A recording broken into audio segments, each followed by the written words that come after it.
Good evening, everybody. How's everybody doing? I know there's not a lot of people here, but I know there was another big live going on tonight, so that's cool. Um, yeah, just there's Florida. He's here just the right time, and don't jinx it. Br the star. She says, "Look how well behaved you all are." Don't jinx it. That will likely to be changed as soon as everybody runs over and sees us going. Um, but that's okay. I'm going to address that right at the start too tonight. So, Jonesy, there you. Thank you so much. So happy to see you. See you around a couple times tonight. That's awesome. Thank you so much for the support. You're always supportive. I really appreciate it. Um, really appreciate it. So, yeah, we're just saying hello to everybody now. Give people a chance to come over. Forgot to turn one of my lights on, so don't mind me.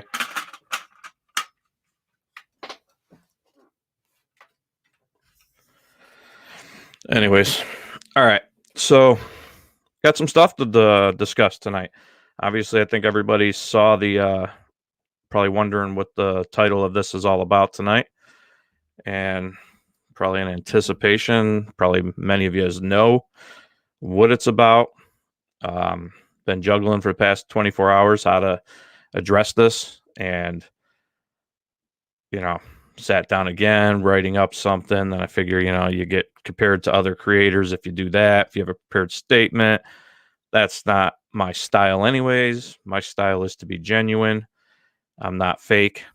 I'm not going to say things one way or the other. But thank you, Christy. Thank you so much. And I was just chatting with you in there too. So thank you for all the kind words, most importantly. I really appreciate it.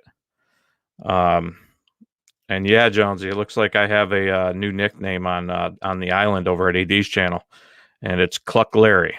I don't know how I feel about that one yet, though, but I do. I'll take it with pride. Rach, thank you so much. Thanks for being great for the great content. I'm already handling things as classy as possible. Keep it on. Thank you. I needed that too right now to hear that. Obviously, some high emotions in this case. I'll tell you. I don't know how many of you. Everybody's all over on this case, and it's obvious not everybody is following it as close. I know we come from Watts Island. I got to tell you, this case is as emotional, if not much more. A lot of drama going on, and it's really unfortunate. I promised I was going to come into this with an open mind, as much so as I can. Obviously, we are all human, and to say we aren't, or to pretend that one of us has the answers to certain things, would be a lie. And anybody that spews that to you, you should question them right away, because that's just not the case. But there are certain things as creators or whatever, commentators, that are just purely irresponsible. And in this case, very dangerous, both legally and in other ways as well. And we'll get to that. First thing, I really hate that I even have to kind of address this. I'm almost, I guess, embarrassed to address it. But I got many messages, way more than ever before, and emails last week about the chat. As you guys know, I try to not even pay attention. I don't see a lot. Like I missed, for example, Delyn was trying to reach out to me and had a tragic thing happen. Her pet passed away, and I did not even see it. And when I was watching it back and I saw her trying to reach out to me, and I didn't see it during the live, I almost had tears in my eyes. I felt so bad. So I get people yelling at me that I watch the comments too much and interact too much, but then when I try not to, so you can't win either way. But I do understand that sometimes it can get sidetracked for people that are trying to get the information. So, but no, you're never going to win every battle. Not everyone's going to like my style. And that's okay. All I can do is just be me. And that's what I have to keep on reminding myself. And I have some good people that are supporting me that are doing that. And they hold me in check. For example, Melissa Jade here. She's a new mod just tonight, and the main reason is because I know she keeps an unbiased, pretty neutral mind, likes the facts, not the dramatics, and she's not scared to call me out. And I was like this when I was in politics. I was like this, and I learned it really from this part. I learned really from, I'd say, working with my uncle in the legal field, where I actually did conduct investigations as a private investigator through there. But I learned it from him. You do not want, when you're building a team, you don't want yes men. Anyone can, if you want yes men, save the time, save the drama, and just look in the mirror and agree with yourself every day. Save yourself a lot of time. I don't want that. I want people that are going to challenge me. Yes, you need loyalty and that type of thing too, of course. But you want someone that's going to feel comfortable challenging you. And that's what I want. I want people that are going to tell me when they think I'm doing something wrong or I went off track. And I know, thank you, Bella Moon. Thank you so much. I appreciate that support. So yeah, I want people that are going to do that. And so back to what happened last show. I guess there was just a lot of timing out, blocking, things like that, which kind of goes against what I stand for. However, I will have the back of my my mods. I trust them. And one thing when I came into this, I had no idea that this many people would tune in to listen to me talk about a show. Thought it was just going to be this fun thing. And it's great that everyone is. But my personality, and everyone knows that I've said it a million times, of the show is people should be able to discuss what they want to discuss. They should feel free to even bash me, call me what you want, say what you want. I don't care. Like, I'm a grown man, grew up, look, you guys haven't seen it, but there's a street Larry side to me too. So I'm all good. Do it. But don't bully other people. Don't swear. Don't blatantly troll. And definitely don't victim bash. In all of these cases, there are victims. For example, the Watts case. You're not going to come in here. You're not going to come in here and you're not going to bash Shanann, bash Nicole Atkinson, bash even the families, including the Watts family. You're just not going to. They're all. They have nothing to do with what happened that night. Same here in this case, the Andreacchio case. You're not going to come in here and bash Ray's, how she parented, what she's doing to try to get justice for her son. Whether this was self-harm, whether this was an accident, or whether this was a homicide, all by the way of which have been rulings at one point or another. And we're going to get to that. You're not going to come in here and bash her, period. Point blank. You're not going to bash Christian, who was a 21-year-old kid. Thank you, Shannon. Thank you so much. You're not going to come in here and bash Christian, who was a 21-year-old kid, who, I watch another creator who's being very irresponsible and bordering on, and I've had discussions for the past 24 hours with actual legal people, not just Google, bordering on giving legal advice without a license. Very dangerous statements. Clearly not unbiased. Clearly not looking at facts, making things up, making up lies. That stuff will not be tolerated on this channel, period. We're not going to get into that. I'm not even mentioning them. But I am not going to watch that go on. I hate bullies. Everyone here knows I hate bullies. I've said it many times. If you want to bully somebody, come up here and bully me. Come on up to New York. I'll tell you, I'm not hard to find. All right. And I leave my doors unlocked. Come up here and bully me. I dare you. I dare you.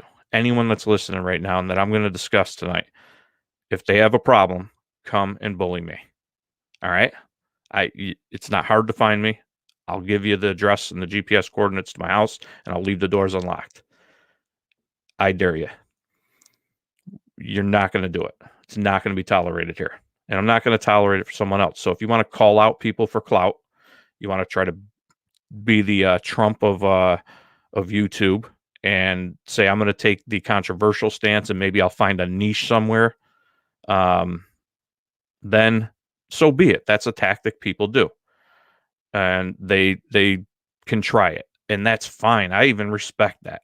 A lot of people out there do that. They do the controversial thing, and they come out with they end up getting a pretty good following and run a career off it. And I admit, there's channels, whether you guys know I like politics and I like sports. A lot of them I watch. Some of them I don't even like or agree with, but I watch them. And so thanks, Just Marie. I appreciate that. Thank you so much. Cheers from Canada. Hey, I'm not too far from you. Oh, I should have brought my Blue Jays hat up here tonight. It's a little too small on me, but I could have wore it. So yeah, the gist of that is there's some irresponsible stuff going on. I think everyone knows what I'm getting at. I'm not trying to call out anybody personally, so I'm not even mentioning names. But you can't call yourself a defense attorney and a doctor, and then when things don't go your narrative or your way, come out and blatantly lie, distort. You're brainwashing and you're talking down to even your own subscribers. That's irresponsible and bordering in some of the comments as illegal. And you got two people that are, whether you like it or not. Thanks, Pam, for becoming a member. Dylan even expressed on the show that he was a suspect. It's in the case files. These are the case files, by the way, of which I've read in and out. I have a history and education. All right, let's start with my education. Okay. I do have a degree in criminal justice. Before I got my bachelor's degree, I went to a junior college, played baseball. So I got an associate's degree which is a 2-year degree in criminal justice. And then I finished my bachelor's with a degree in political science with a minor in history. So I have all of them. Then I went on not only, and within a short time, have the experience, 5 years in working in a legal practice, conducting investigations, so on and so forth. And I know how to read the files. I know what they mean. I'm not talking down to people as if they don't, but when you talk down to me and just say flat out you're wrong, or you make lies, you laugh, you make comments based on things where I heard that they went out of their way to imply that not only was Ray, which is the mother of Christian Andreacchio, a 21-year-old kid who passed away on February 26th, 2014, is responsible for their son's death, but is also responsible for another kid's death, because they don't even have the facts of whether it's true or not, but because rumor says the mother actually treated, in her medical practice, treated this kid, whose name is Hayes, and then made a comment that implied almost directly that the mother is responsible somehow for that person's death. That is absolutely disgusting to me. I can't take it. I'm not going to. And if this person or people want to get street, again, I can't say it enough. Contact me. Come see me. You'll see a different Larry. All right. So then you got the facts of this case. Again, I have said, I'm keeping in mind, I did my show, and I feel like I'm doing something right when I've gotten messages from people saying that they felt I was biased towards Dylan and Whitley, and then I got others saying that I'm clearly biased towards the narrative of that it was a homicide and that they did something wrong. When I can get both sides attacking me, that means I'm doing something right, because it's somewhere in the middle. I called out things during that narrative, but there were facts to those articles. I'm not lying and posting things. Um, so you know, so in here, I know they come in, and I respect them, by the way, and that's fine. Let them talk. I don't want, and back to the point of this, I don't want people deleted unless they're literally, and I'll give her, she may have missed it. So I lost respect for this woman who's posted. All right, so Kate and Jem, if she's here, you guys are everywhere with this narrative. And I went back, I watched, I saw some of the comments. We're going to go line by line, and I'm going to read to you what the case files say, what the facts are, so we can get those out of the way. That's tonight's goal. We're going to get through the facts, the start of the case, and we're going to dispel some of these just blatant stuff. But as for your post about the brother made home, I don't care, nor should you. Nor should you. Nor should this creator who's getting you guys built up into a herd mentality, because I've seen a lot of that. And you know what it shows me? This is 7 years of a battle in a small town of a lot of people saying and doing a lot of crazy stuff. I don't care. It's irrelevant to what happened on February 26th, 2014, no matter what you think or believe. It's irrelevant. Absolutely. It was said by this creator every time they talked about drug use and different things and sleeping around about the suspects. Oh, they were just kids. It was fine. That's what kids do. Oh my God, what are you kidding me, guys? Blah, blah, blah, blah, blah. And talking down and laughing at people that questioned it. But it was okay to say you're on the path of dismantling the victim here, whether it was self-harm or not, the victim, the person that's deceased. It was okay and is okay to continue on bashing that person, bashing how they lived their life. They also were a 21-year-old, but they had a great job, great career, bought their girlfriend a BMW, had a Jeep, paid the housing expenses. Everyone says paid for everything for the friends. You know, it's okay though to bash him, bash his mother who's grieving. It has no place. It's childish. It's unprofessional. And it's very close to being criminal. And I'm not going to go into why, because I don't give legal advice because I'm not an attorney. But I have gone over that entire 4-hour show. It's been downloaded and kept. And it's bordering on illegal in some senses. And even if this person was a so-called, well, they're a doctor, psychiatrist, they're a defense attorney. They've even said themselves that I'm the best defense attorney they have. Well, I'm sorry, you're not. And if you were even an attorney, you'd probably be sued for malpractice, because there's not an attorney in the world with an open investigation right now in the Attorney General's hands, a case where 2 warrants were in fact issued and signed by a judge for homicide. These 2 had warrants for homicide. Were they executed? No. They were signed by a judge in there. The case has now been sent to an attorney general, and a judge has ordered that a report be filed by September. That there is a fact. There is a open investigation. There's no questioning that. Sometimes facts are biased. Facts are biased because they are the facts, and they're the truth. So there's truth here. And that's what I'm going to try to weave through tonight and show you. And I'm going to do it with respect, Kate. I promise you. But I'm also going to be stern. And we're gonna tell you when it's just downright garbage. And there's a lot of things that were said during that 4-hour show that were, and if I spent all day ripping that show apart, or as someone would say, dismantling it, God, it would take me a whole, it would take me weeks, because there was so much that was crazy. And that's probably part of the agenda. But needless to say, there's not an attorney in the world that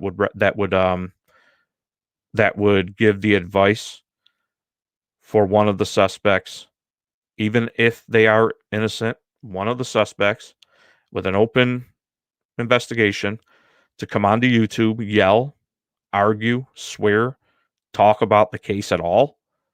They wouldn't do that. That would be the worst. It would be literally malpractice. But this person's doing it for no other reason than to say I have that person here, and everyone's got to come here to my channel to build it up.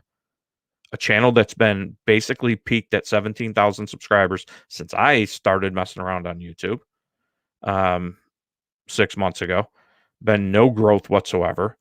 So let's call out the big, huge YouTubers who aren't going to listen. These people have a career, they make money, they do what they're doing, they have management teams, and here I am, a smaller one. So you make the case to them that just doesn't matter what, who has the most followers.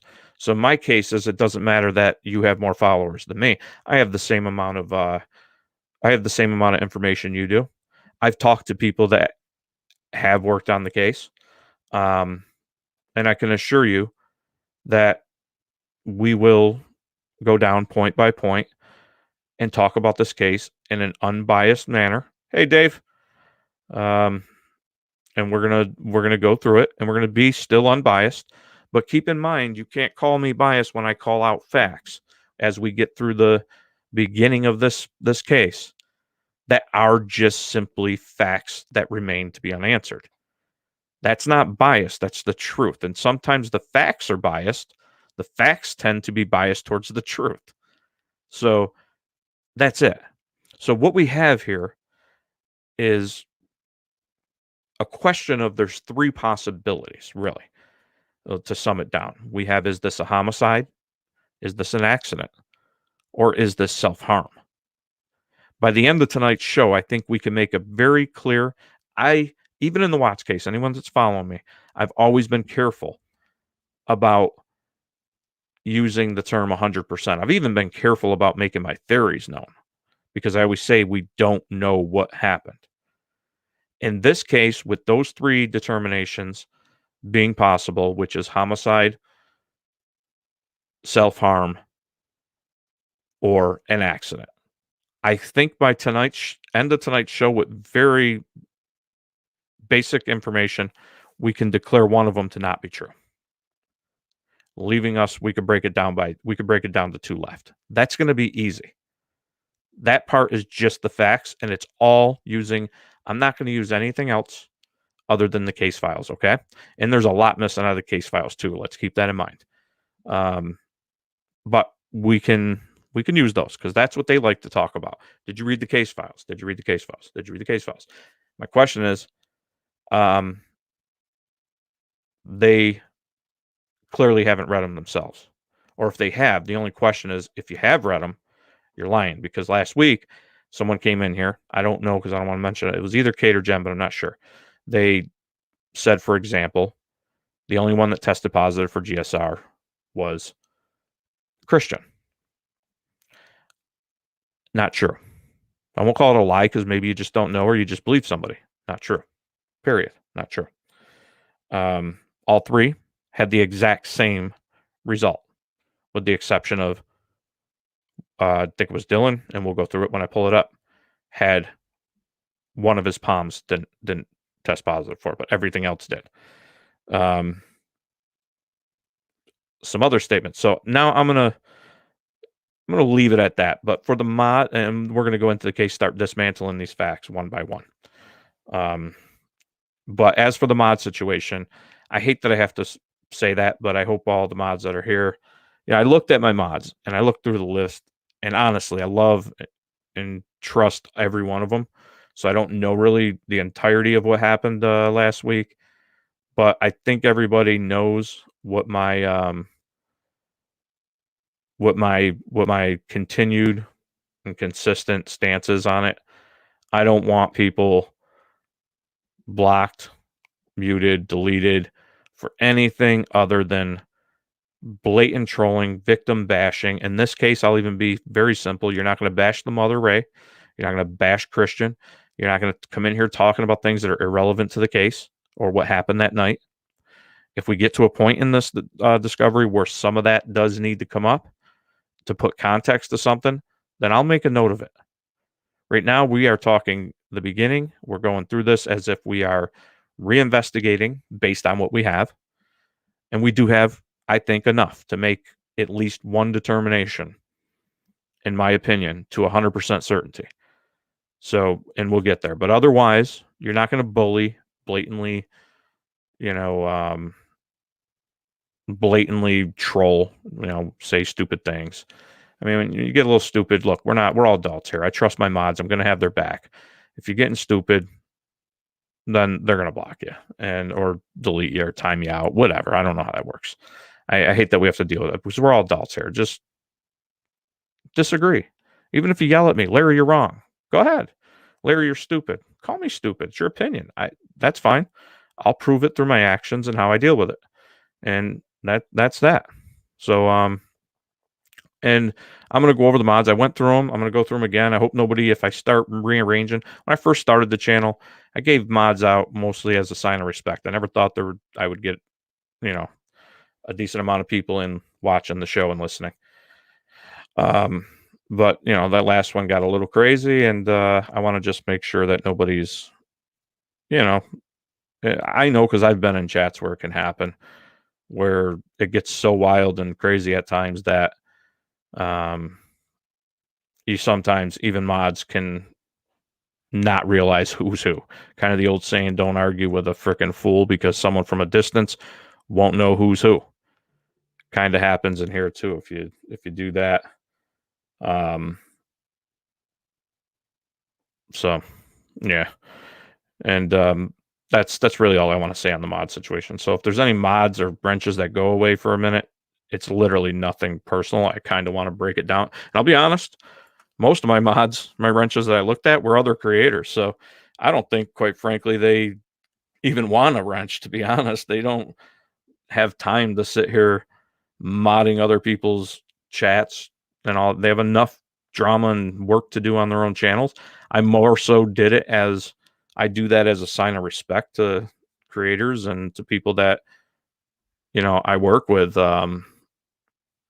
So yeah, I'm not gonna really get too much into that, but I hope everybody understands. And we're gonna so I'm gonna try to keep it where I'm gonna allow mods to do what they do. We'll take some questions maybe after we get into the case and start pulling things up. So if I miss your question or something, I apologize. I'm just going to let people do what they do. BR Star here is here. She's kind of been my ride or die mod from day one. So if anyone has any questions, what to do or what's good or not, just reach out, message her and she'll let you know. And it should be good. So, yeah. And I just want to pull up something here and we're going to get going on some of the bullets of lies that I want to get to here. So first off, this one's kind of unfortunate. And I got to be careful as I pull this up. I know they're public documents, but one thing you don't want to do is I don't want to dox or show certain information. So just trying, if I kind of seem like I'm going slow, it's just to be careful that I'm not showing anything that's going to show anything. But I mean, this part, I don't think anybody, frankly, even has to worry about. It's not, we all can agree, I think, that Christian Andreacchio has unfortunately and tragically passed away. So there's a lot of talk as to whether Christian has, whether this, a lot of talk about all these agencies have ruled that this was self-harm. There's only one legal authority in the legal world. So this defense attorney may want to reach out to real lawyers that can say whether or not something that makes a determination. Okay. There's only one. All right. And I don't know if you guys can see it, but on his death certificate, it's blatantly clear that it has been ruled undetermined. Okay. Right there. There's been no ruling of self-harm. The legal, definitive ruling is undetermined. Okay, so let's put that to rest. We don't have to talk about it again. So enough of that spin, enough of that garbage, because that's exactly what it is, garbage. It is an undetermined death. All right. So we could even take that down now. Take a look at another one of the claims. Gunshot residue. Okay. That's a fun one for the trolls because that's very, very easy. It was literally the same results for each and every person or alleged only people to be in that house that day. Whitley, Dylan, and Christian. All right, so they've tried to spin it other ways, tried to say different things, but they have not read it. They don't know the science, and we'll go deep into that as we get more into the actual case. But tonight, I'm starting off now by just going through dispelling a few of the lies. Okay, these are just a few of the basic things that don't even need really much discussion, but it's unfortunate that certain people with big mouths just want to lie for no reason. I don't understand it. So I guess what we'll do first is we'll take a look at the results for Christian. Okay. So let's take a look here.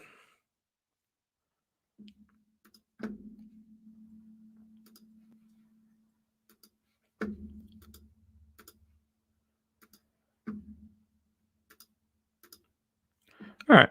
So here we go. All of this is basic information, the request for analysis.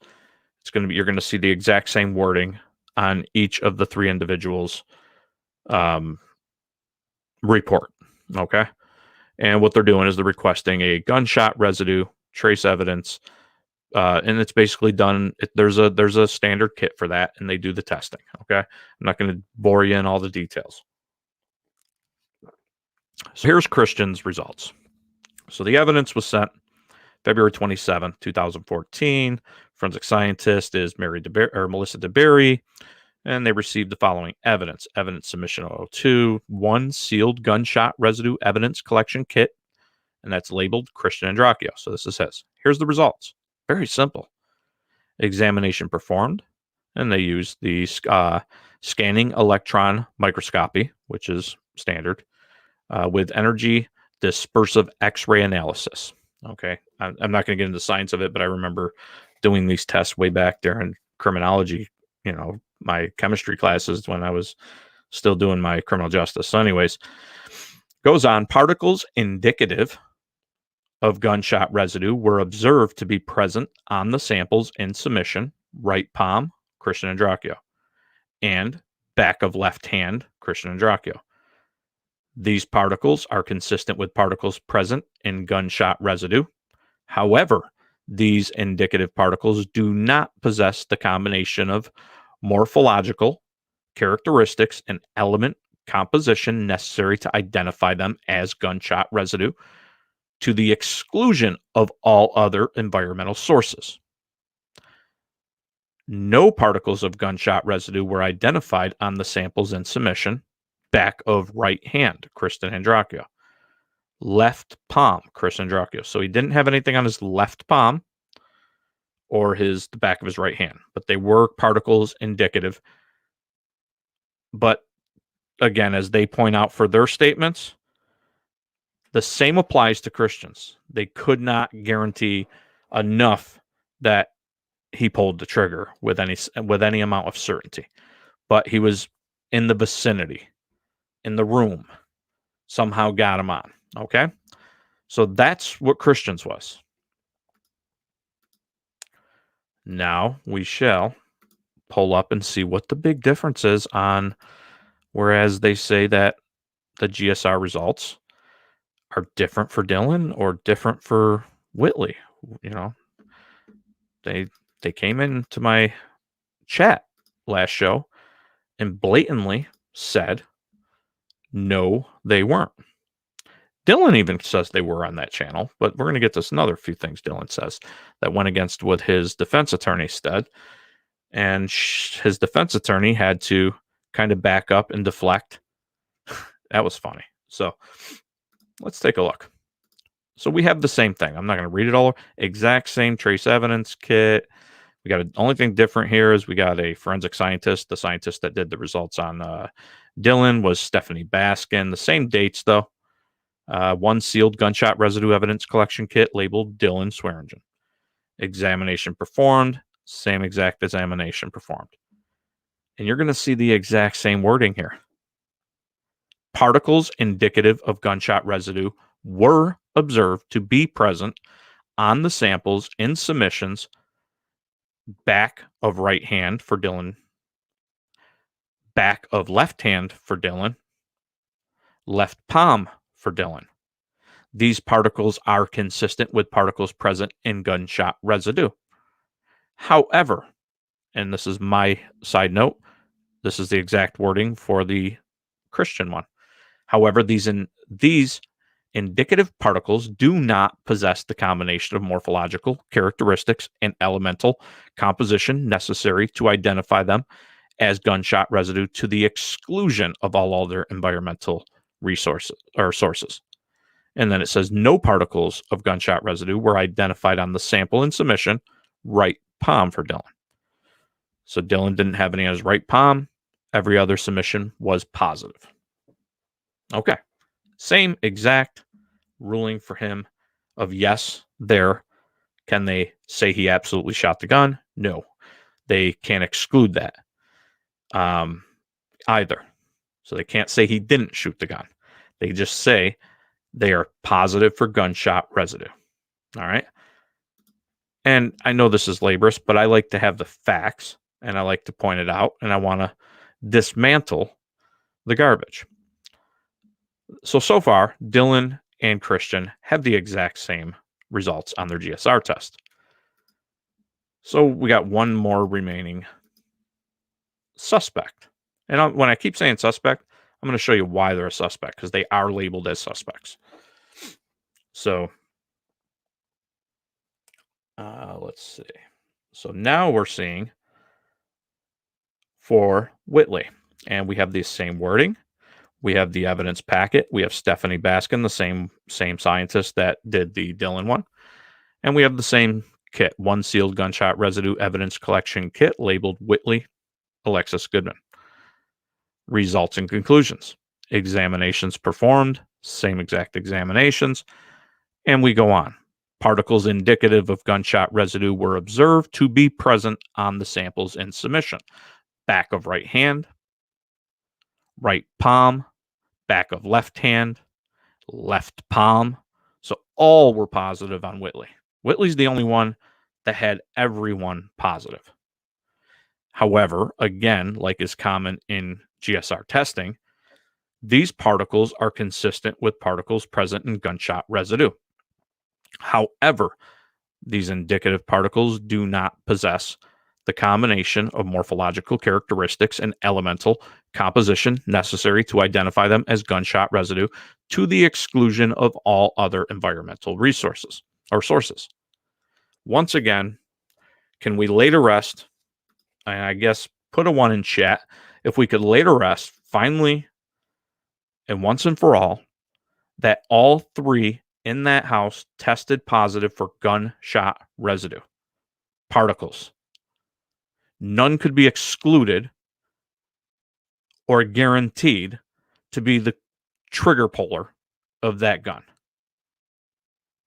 Capri, we're just pointing out that all 3 in the house of this apparent self-harm case tested positive for gunshot residue. The other 2 of which were supposedly and allegedly not in the room when the gun was even fired. So, I think the chat seems to be pretty clear in the fact that we could lay to rest. Oh, well, thank you for coming. First time here. That's awesome. Thank you. I appreciate you coming, and I hope you can follow along. We're doing Christian Andreacchio case, very, very, very emotional case, and I'm trying the impossible to bring it to a sense where we're not being emotional. We're talking facts. So, all right, we could put that to a rest. All right, thank you guys. Thank you everyone that did the trap. Who called you a troll, Octavia? Octavia is no troll, guys. Love Octavia. So yeah, we're gonna put that to rest. So that's one lie we could cross off the books by the defense attorney. All three tested positive for gunshot residue.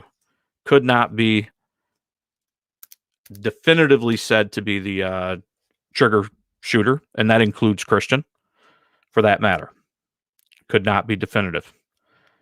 I think we already proved that the legal determination, that this was a case of self-harm. It's over. It's done with. Leave them alone. Like, leave Jim alone. Leave Dylan and Whitley alone.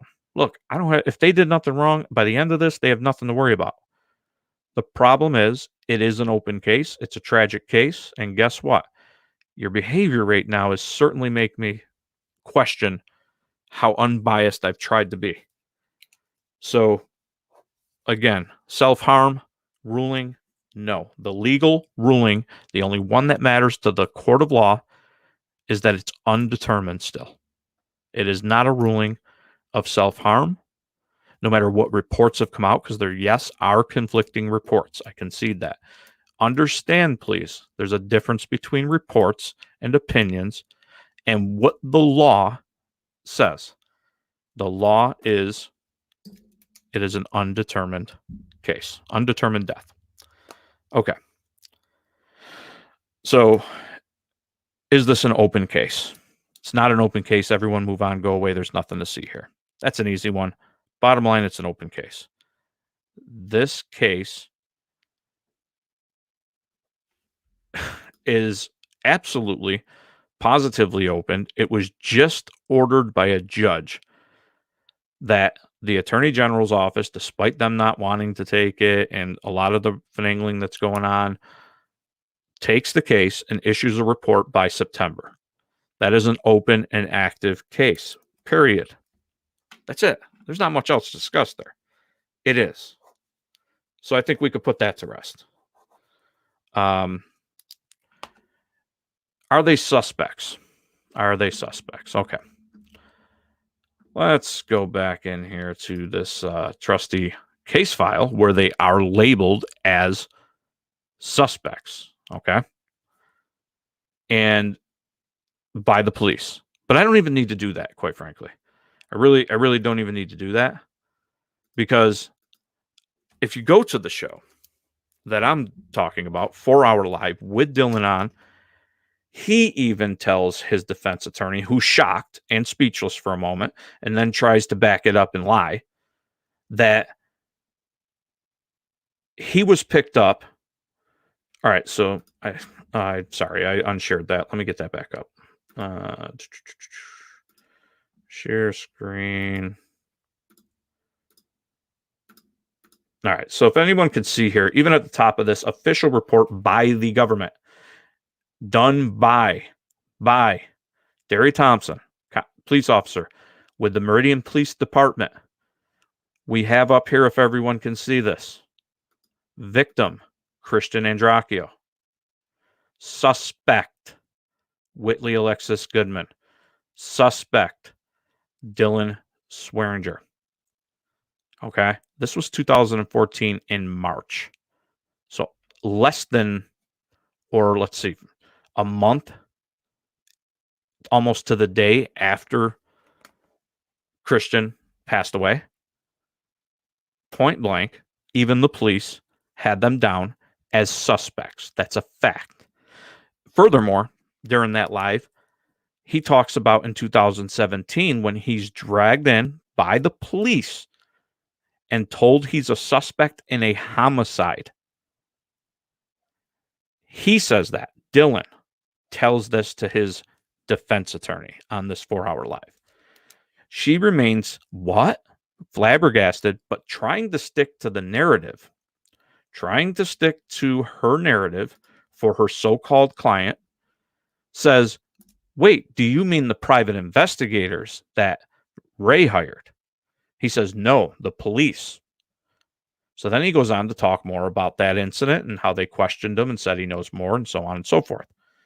She goes back and tries to fish for more from him because she knows this doesn't fit her narrative. And says, so, Ray hired these PIs and this and that. And then she goes on to make fun of, she's this back the blue.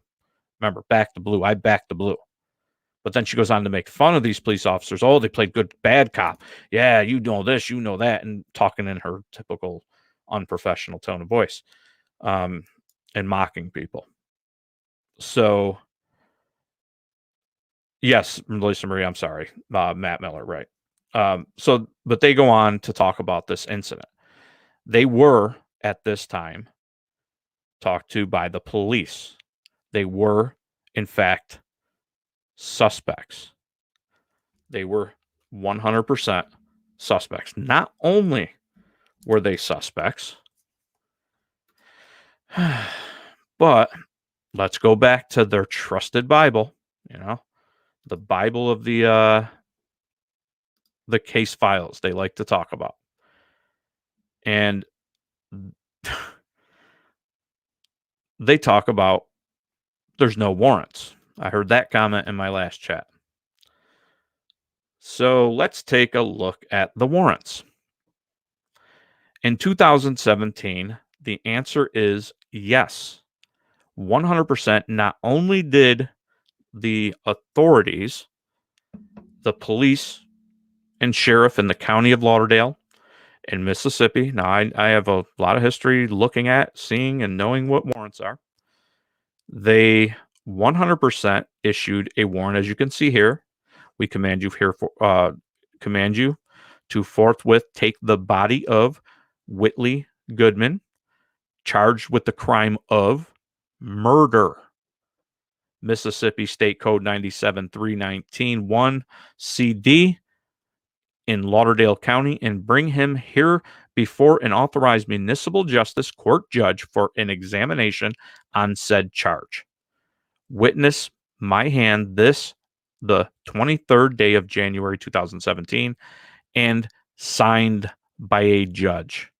Furthermore, the exact same warrant on the exact same day for the exact same murder charge was signed by the same judge. Were these ever fully executed? No. We're going to get to that as we go on, as this gets deeper. But the reality, again, is bogus when they try to write it off as that's not the case. They were never suspects. Not only were they suspects, but they had warrants for murder signed by a judge, not by Ray's private investigators, not because of money, not because of any harassment, not because of the drama they like to talk about, because a judge and the official legal authorities requested it and a judge agreed to it. Period. Point blank. So we does everyone agree we can put to rest that Dylan and Whitley were 100% suspects, continue to be, and did have warrants signed by a judge for murder. That's a simple thing. I'm not saying, again, what happened in that house. But these are simple facts that just need to be out there, and people need to stop. Stop lying. There's no reason. If you're right, you don't have to lie. Oh my God, I just noticed Melissa's here.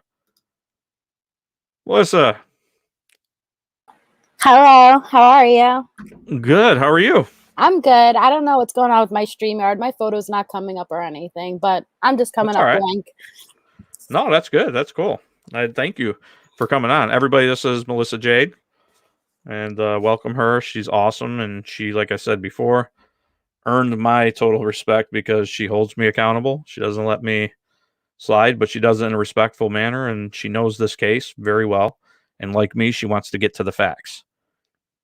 Not this drama. And I think, you could correct me if I'm wrong, but we want to get to the facts of it, not the drama of, who texted who and who was mean to who and who's this, who's that. I mean, that's 7 years. That's all a distraction to me. It's a small town and people are fighting. That's really what it is. but it has nothing to do with what happened to Christian on that day, February of 2014. Just has zero to do with it. You still what? Oh, I lost her. There you are. Am I Sorry. here? Can you hear me? Somehow you went backstage. Huh. Well, no, I appreciate you having me on. And, like I've said many times, I prefer to go through, the crime scene, DNA, forensics, ballistics, and it's not about who's right, who's wrong. If there's something that I misunderstood, please correct me, because it's really just about the truth. The truth is the truth. And that's what we all should just be coming together to figure out. So even if, you believe this one day, and you were corrected another day, you shouldn't be stubborn. And it's not about, well, I want to be right. It's just the truth. And that's all we should be searching for. Exactly. No, I agree. You summed it up perfect. That's what I'm trying to do. And sometimes, unfortunately, if the people on another side, which there really shouldn't be another side, there should be simply the truth. And everyone should be wanting to get there. But when they attack and this and that, everything, and they say, well, no, but that's showing you just made a determination off that. So that's showing you're agreeing with that side. I'm not agreeing. What I'm agreeing with is the facts. Sometimes the facts are just simple, and they are what they are. So in this case, I mean, what I'm going through now are just simple things. Was there ever warrants issue? Yes, they were. I mean, there's no really getting around that. I don't know how there's even discussions about it. The fact remains that 2 warrants were signed by a judge for murder for Dylan and Whitley. That's just a fact. I don't even know why we have to talk about it, but unfortunately we do. Whether or not it's an open case, again, a fact. Whether or not it was self-harm, ruled so. The legal authority is what is placed on the death certificate, and anyone that knows anything at all about the law or has any idea and ever been in probate court, had any matters in probate court, knows that the only legal ruling is what is ruled by ultimately the coroner, and put on the death certificate. And as of right now, his death is undetermined. Period. There's nothing else out there to question that. There's a lot of deaths that are also ruled homicide, but no one's ever charged because they don't have enough evidence. And again, there's self-harm, of course. But I think we can put that to right. And like the GSR, for example, I don't know if you agree. I know you know about the case. I just went through them and read them. The exact same results for all 3, with exception of Whitley being the only one that tested positive for every marker that they tested. But ultimately, the exact same ruling came from all 3 of them. I don't know how that's being even. I saw last week last show where people were coming in saying, oh, did you know if you read the case files, you would know that Christian's the only one that tested positive. It's just not true. Well, it was more concerning for me that Whitley had initially lied, saying that she was out shooting guns the night before, and then it was later uncovered that no, she wasn't shooting the guns, but she was around people that shot the guns. So it's just the fact that anyone who would need to lie for any reason, and I'm not saying she murdered him. I'm just saying that's something that pops up in my head and I remember it and I put it in the little back burner. Like, if you need to lie about one thing, then you have to assume that there's more that you would need to lie about. Exactly. And that's why I think it's important, even with just the very light touching of this case that we've done the past 2 shows, I believe, in my opinion, and anyone that's followed me knows I very rarely use, if ever, use the word I'm 100% positive on anything. It's not possible to be. None of us are going to be 100% positive because we aren't there. What we're going to try to do is to go through the evidence and the case files and the discovery and try to figure out the most plausible explanation, the most plausible theory of what happened based on what we have. Exactly. And there are certain things that you can exclude as you go through. For example, in this case, we have 3 things. We got, was this an accident? Was this a homicide? Was this self-harm? And as we go through some of this, there are certain things a lot of things that we have in this case file that I believe, and I'm only speaking for myself, that I, for once in my life, and I don't do it often, I feel I can absolutely exclude one of those options. Because simply science, it makes it impossible. What actually happened, I don't know. I don't know. And no Right. one will. And But just we can. because you may have it could be as something as simple as he did commit suicide, but for some reason the crime scene was tampered with. Now, there's many plausible explanations, and it doesn't all come down to you're guilty of murder. We're just keeping the options open for anything. And just to address what's it called? Pachi Lulu. I'm up here to basically mediate between the chat and stuff because Larry can't look at the chat all the time when he's discussing and going through the files. So I'm going to keep an eye out. So if there's anything you want to address from here on forward, I'll make sure to relay that to him. Thank you.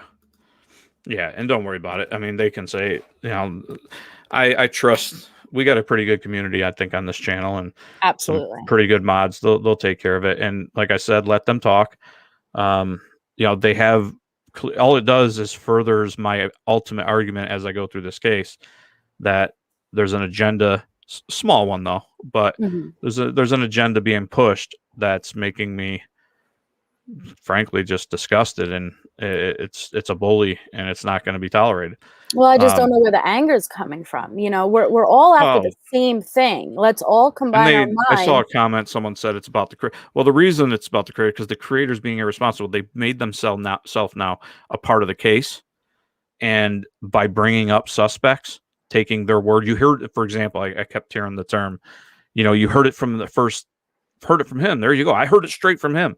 You heard it from someone that's a suspect. You're taking the word of a suspect. And I'm not saying that the suspect's guilty. A suspect does not mean you're guilty. We could all end up being a suspect someday. And that's unfortunate, but that's how the world works.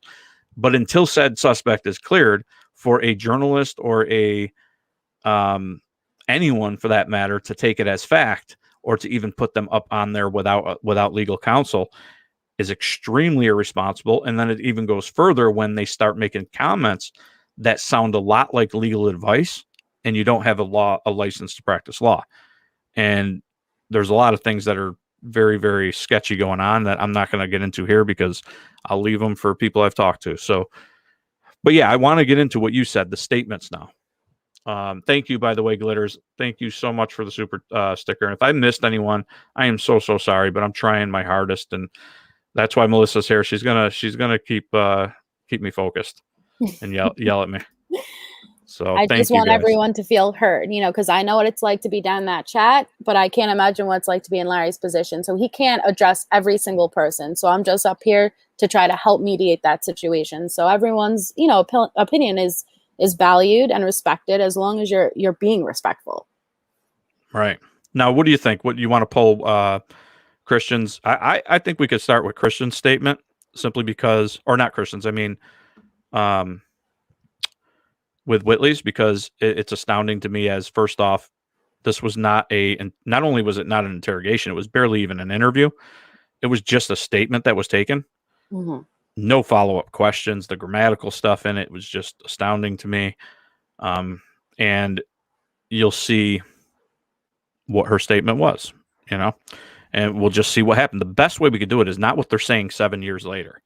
What were they saying the night that happened? What did they say happened? That was when their memory was fresh, and there would be no reason for huge discrepancies in statements. There really wouldn't.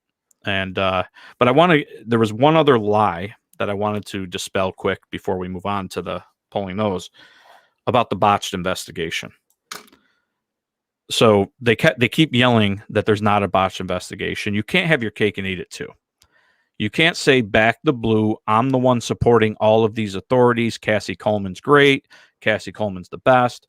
The police departments are the best. The police departments are the greatest.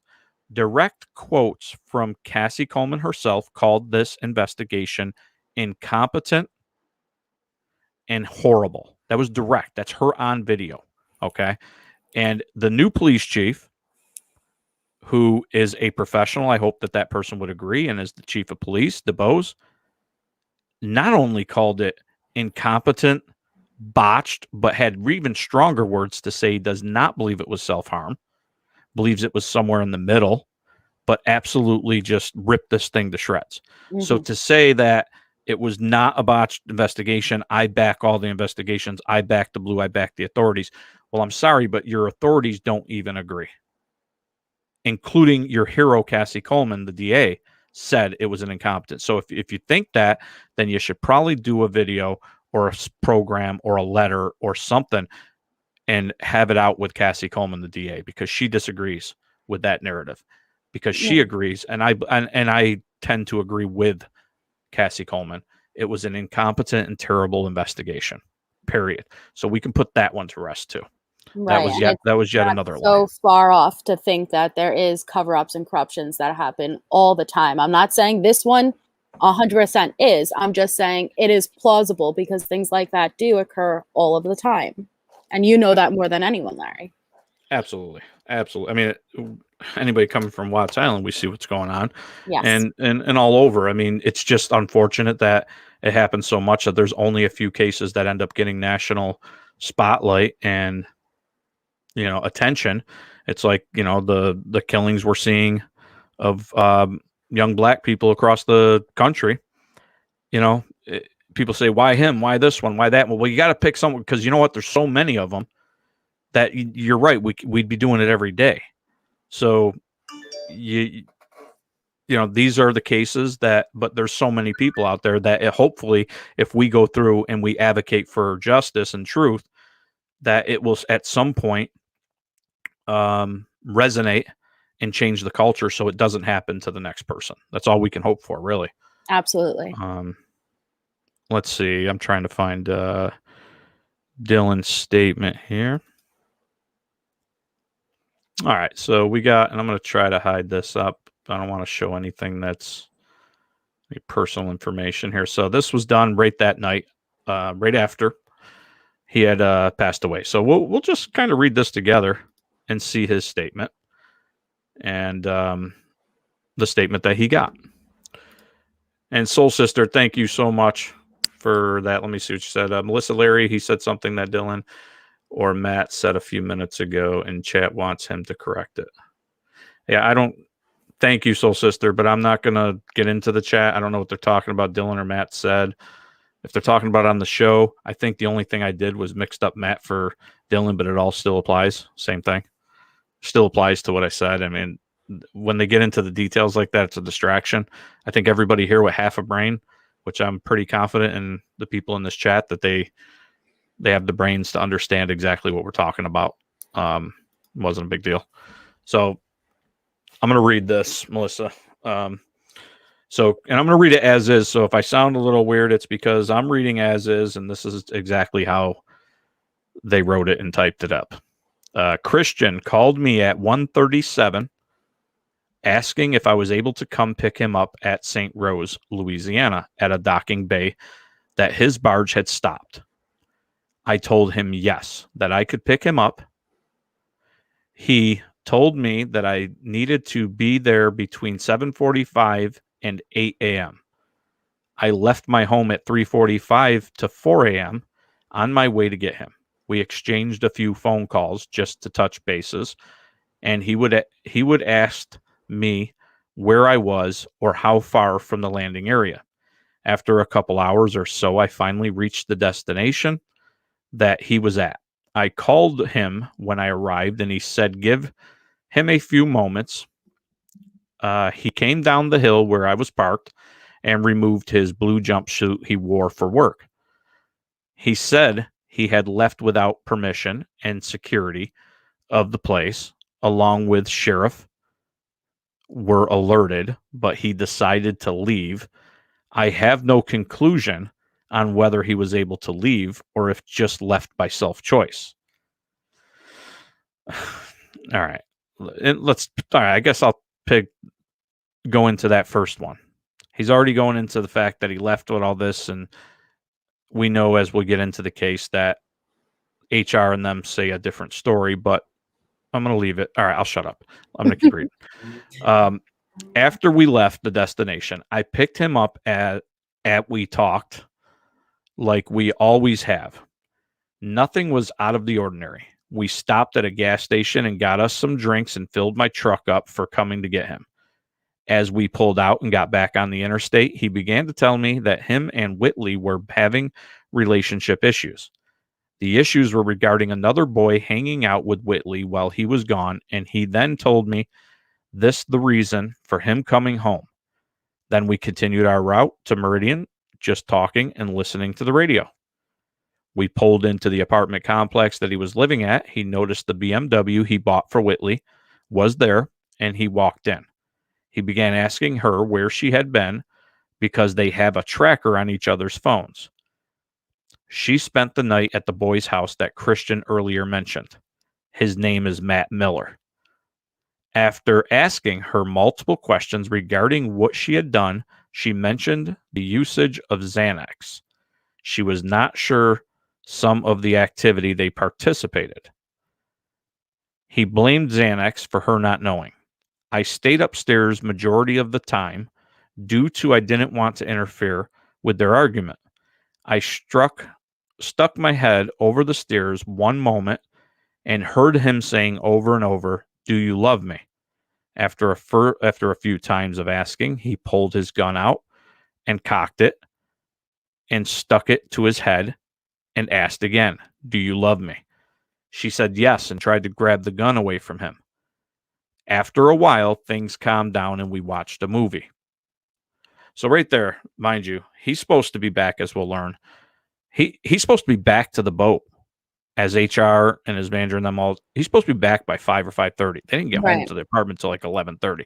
There's a lot of hours that are being thrown around in this statement that make no sense to that, without mention of the fact that, oh, he made a choice to quit his job or something like that.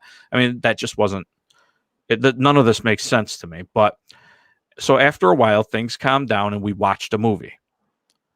So things just he went from putting a gun to his head and threatening his life, and now they're watching a movie. I'm just trying to paint a picture of what's being said here, because unfortunately they don't do many follow-up questions to pin him down on anything. So it leaves him time to just change this whole story. So now we got to think about it. You got a person that you just got home 11:30. There's a huge fight to the point of sticking a gun to his head, threatening to kill himself. It's loaded. He cocked it. He had just gotten off his boat to come home and do this, and it was, a really quick thing, long drive. But yeah, everything's fine. We calmed down and we watched a movie. Okay. I asked him, he goes on, I asked him if he wanted to go get some food and give them a moment alone. He gave me his debit card and said, get some Chick-fil-A and to take all of his money out of his account. Great, major red flag. Yeah, major red flag there. And that's what he wanted him to do. Okay. So I asked him, was he sure? And he replied, yes. He also broke her phone in an earlier argument. So now we got another argument that wasn't talked about above. Nobody asked him a follow-up question. When's that earlier argument that her phone got broke? We know her phone was working before this. So was that part of that same fight? Because by saying earlier, you're implying it was a different fight. So anyways, he goes on. He also broke her phone in an earlier argument. I told him I would take the phone and see if they could fix it. I got the food and he provided me with the banking information, but they said he as the account holder would have to withdraw the money. I came back and everything was fine. We watched another movie. So now we got another movie, guys. We're on movie 2. Again, he's got to be back to work, and it's a 3-hour drive to get there. So we watched another movie. I noticed they were leaving, and I said, where y'all going? He replied, to take a little ride. I fell asleep and woke up around 2 hours later. So now there's another 2 hours. Right. That he was sleeping. So when he wakes up from that 2-hour drive, Whitley was asleep and Christian was sitting on the couch smoking a cigarette. So now Christian's just calmly sitting on a couch smoking a cigarette. He acted normal. And I said, I'm about to go to Best Buy and look at some speakers. Do you need anything while I'm out? I don't know who's a better friend, NK or Dylan. I was about to say that. Yeah. Sounds like a greatest friend in the world. Friend, yeah. So he's going to look at some of those, but he didn't have money for gas, but he's going to look at some speakers. Mm-hmm. So he replied, no. At an earlier time, after I saw him point the gun to his head, I took the gun from him and placed it behind the curtain because he was acting very aggressive. So now he's coming back here. Remember, this is that night. So he's thinking on his feet. He finally forgot, how did he ever get that gun back? So now he's thinking, all right, so this is how, and this puts his hands on the gun too, but before it's ever shot, mind you. So behind the curtain, he hid it, and he was acting aggressive. As I left, I told him I hid it due to his actions, and I gave it back to him and told him, unload it and please don't touch it. That's what bothers me. Exactly. As I left, I made it to Best Buy and talking to the car audio technician. So he hid the gun, but as he's leaving, he now remembers this night that he has to somehow get that gun back to him and has to get his hands on it in case there's fingerprints or something, or DNA or whatever. But he has to somehow get his hands on it, but in an innocent way. But in reality, I'm thinking if you had hit it, you just said in the beginning of the statement, when you saw him, he was fine. He said no. You told him you were going to Best Buy. He just put the gun to his head. Why would you remind him? Oh, yeah, I better tell him before I leave where that gun is so he can get it. He's not mad about it. He's not asking for it. Right. And the whole, that they're trying to say that his mentality was that suicide is plausible. His mind frame was erratic and he was all over the place. So why in the world would you give a gun back to someone? And especially if there's multiple fights they're not asking over the course of a night. And keep in mind, he's not asking for it. He never asked for the gun. He didn't flip out about the gun. He doesn't say here. He says everything's fine. So then he goes on. As I walked in, and now he's back from Best Buy now. This is now another trip he goes on. All of this is, it's a lot of hours. They're somehow fitting into a scenario that, let's remind people of the timeline. They got home about 11:30. Let's just round it off. And the phone call to 911, I believe, was 4:44. So we're talking about a 4-hour span. Let's just round it off at 4-hour span. They've already watched 2 movies, 90 minutes apiece. I would like to know what movies. Yeah, I would too. And but let's say average movie's 90 minutes, so hour and a half each. That's 3 hours. And he slept for 2 hours. That's 6 hours. We had a big fight. We had a trip to the bank to Chick-fil-A, now to Best Buy. That 4 hours is really stretching, really, really stretching. So he goes on. So I walk in and noticed he wasn't on the couch. And I walked around the apartment calling him and got no answer. I walked up the stairs and noticed the bathroom light was on.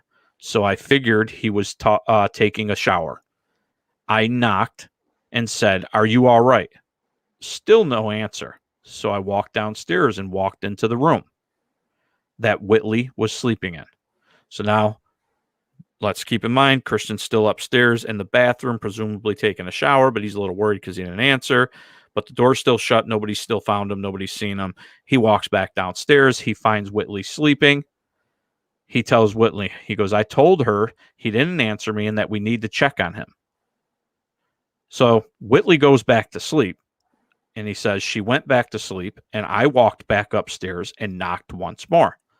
I asked aloud again, 'Christian, are you okay?'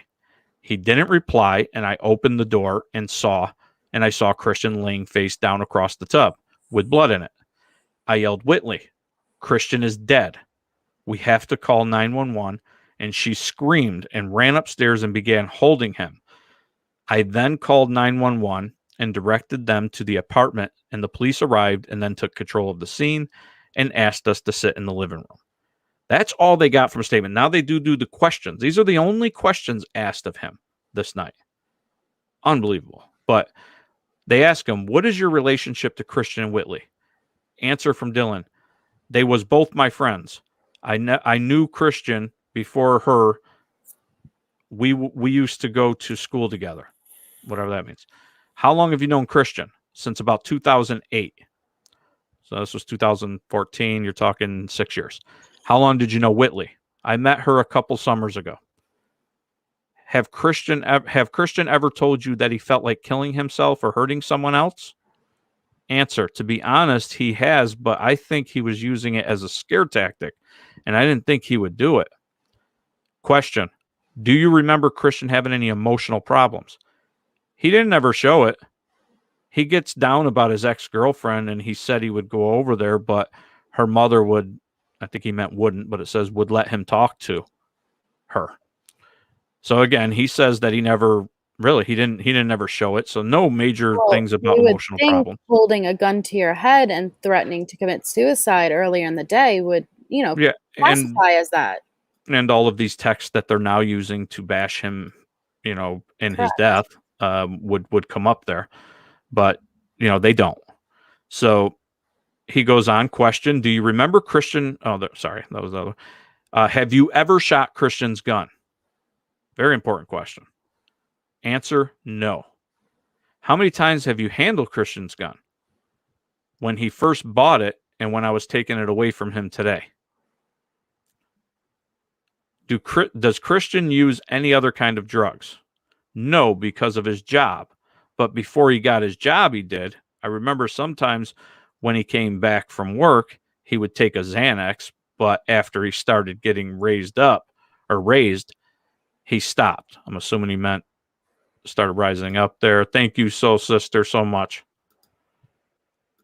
So that right there again goes against what they're saying as of today, 7 years later, about how terrible he was. But nonetheless, this was that night, and that's what was said. And then they say before he got his job, what was he using? Xanax and marijuana. So even at the worst of it, they're talking about Xanax and marijuana here. Okay. So question: how long was you gone from the house when you went to Chick-fil-A? I don't know the time frame. I remember him asking me to take all his money out of his account, and I told him no, and asked again, and I told him they are not going to let me because I'm not you. He said, I am going to provide you with all my information, and I told him that I was going to give back to you, and he said no. So I left and went to Muna Federal Credit Union, and then I went to Chick-fil-A. I want to know how far the Chick-fil-A was located from the apartment and where that bank was located. But out of all that information, am I wrong? Did he not give him the PIN? He didn't. And that's the interesting part, is that the reason and we'll get into that as we go further in the case, but the reason that he was unable to take it out was not only because he was not the account holder, but if he had a PIN number, he could have taken money. He didn't have the PIN number, and we could see. Right. We'll go into the text and stuff. Information, and I'm not saying this is the case, but account number and information like that is as accessible on a piece of mail that would be located in your house. Again, I'm not saying this is what they did. I'm just searching all theories, but a PIN number would not be obtainable from a piece of paper.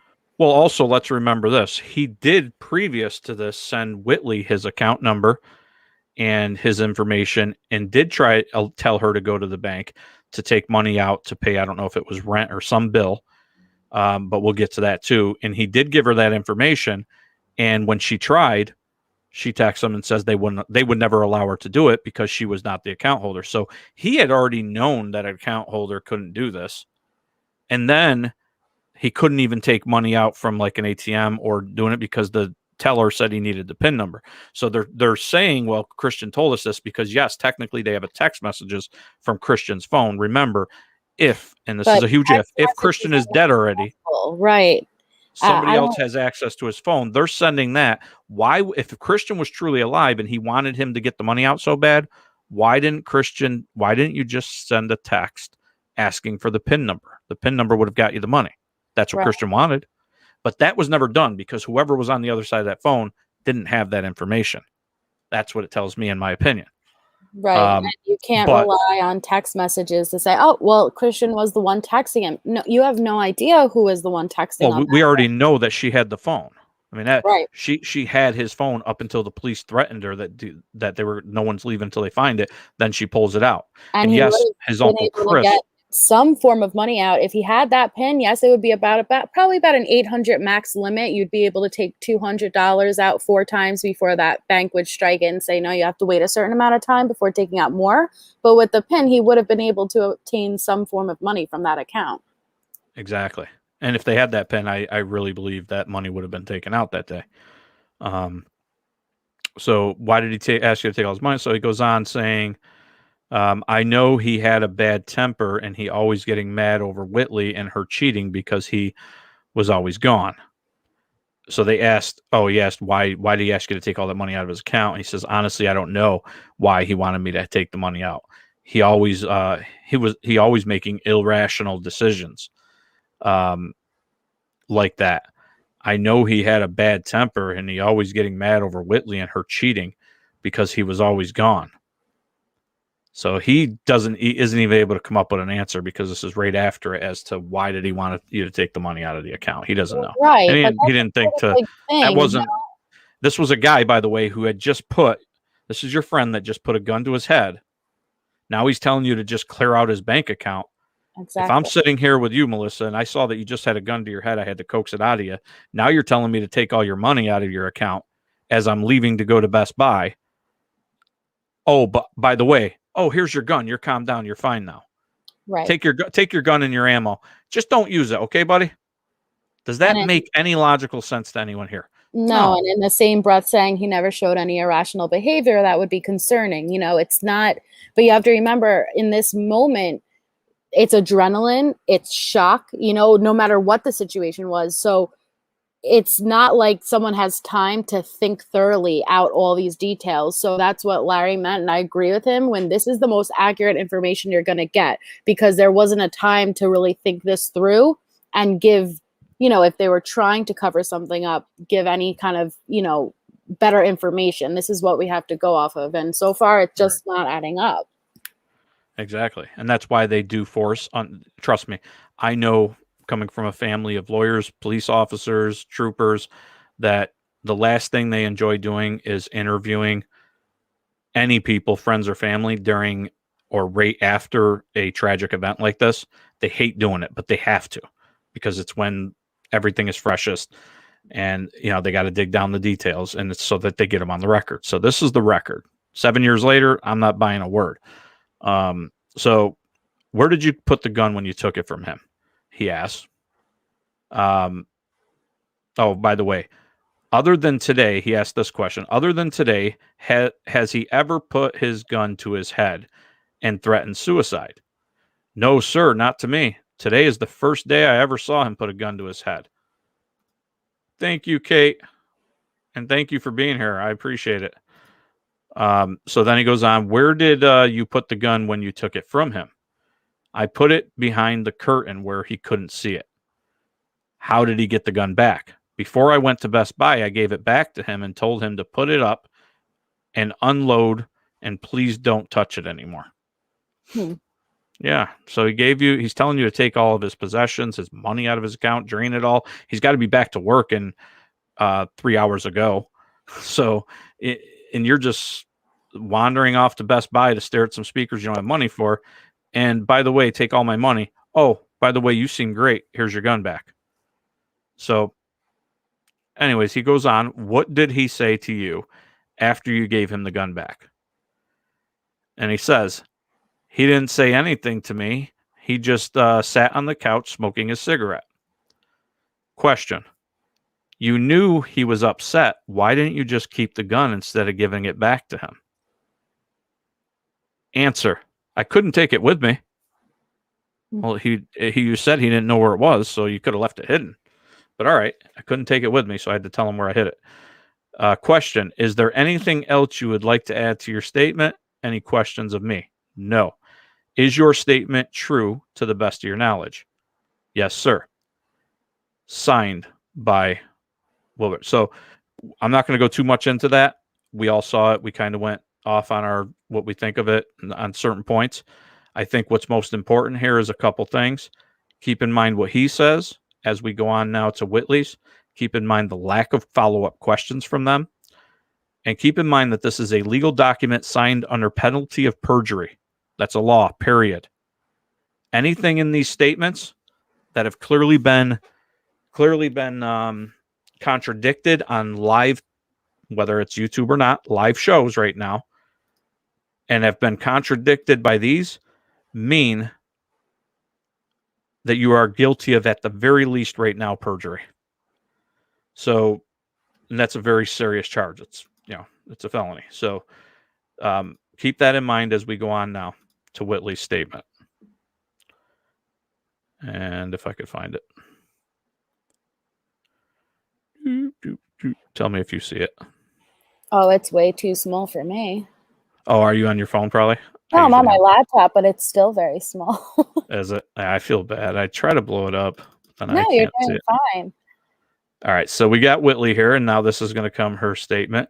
And again, they give the rights. She said they sign off on the rights, same as with Dylan's. And they also give the waiver of rights. They signed off on their waiver of rights. Everything's being done properly. Larry, This is again. 1 second. Can you clarify? It was around 11 at night that he got picked up. When did he have to return to work? Was it the next day? He didn't.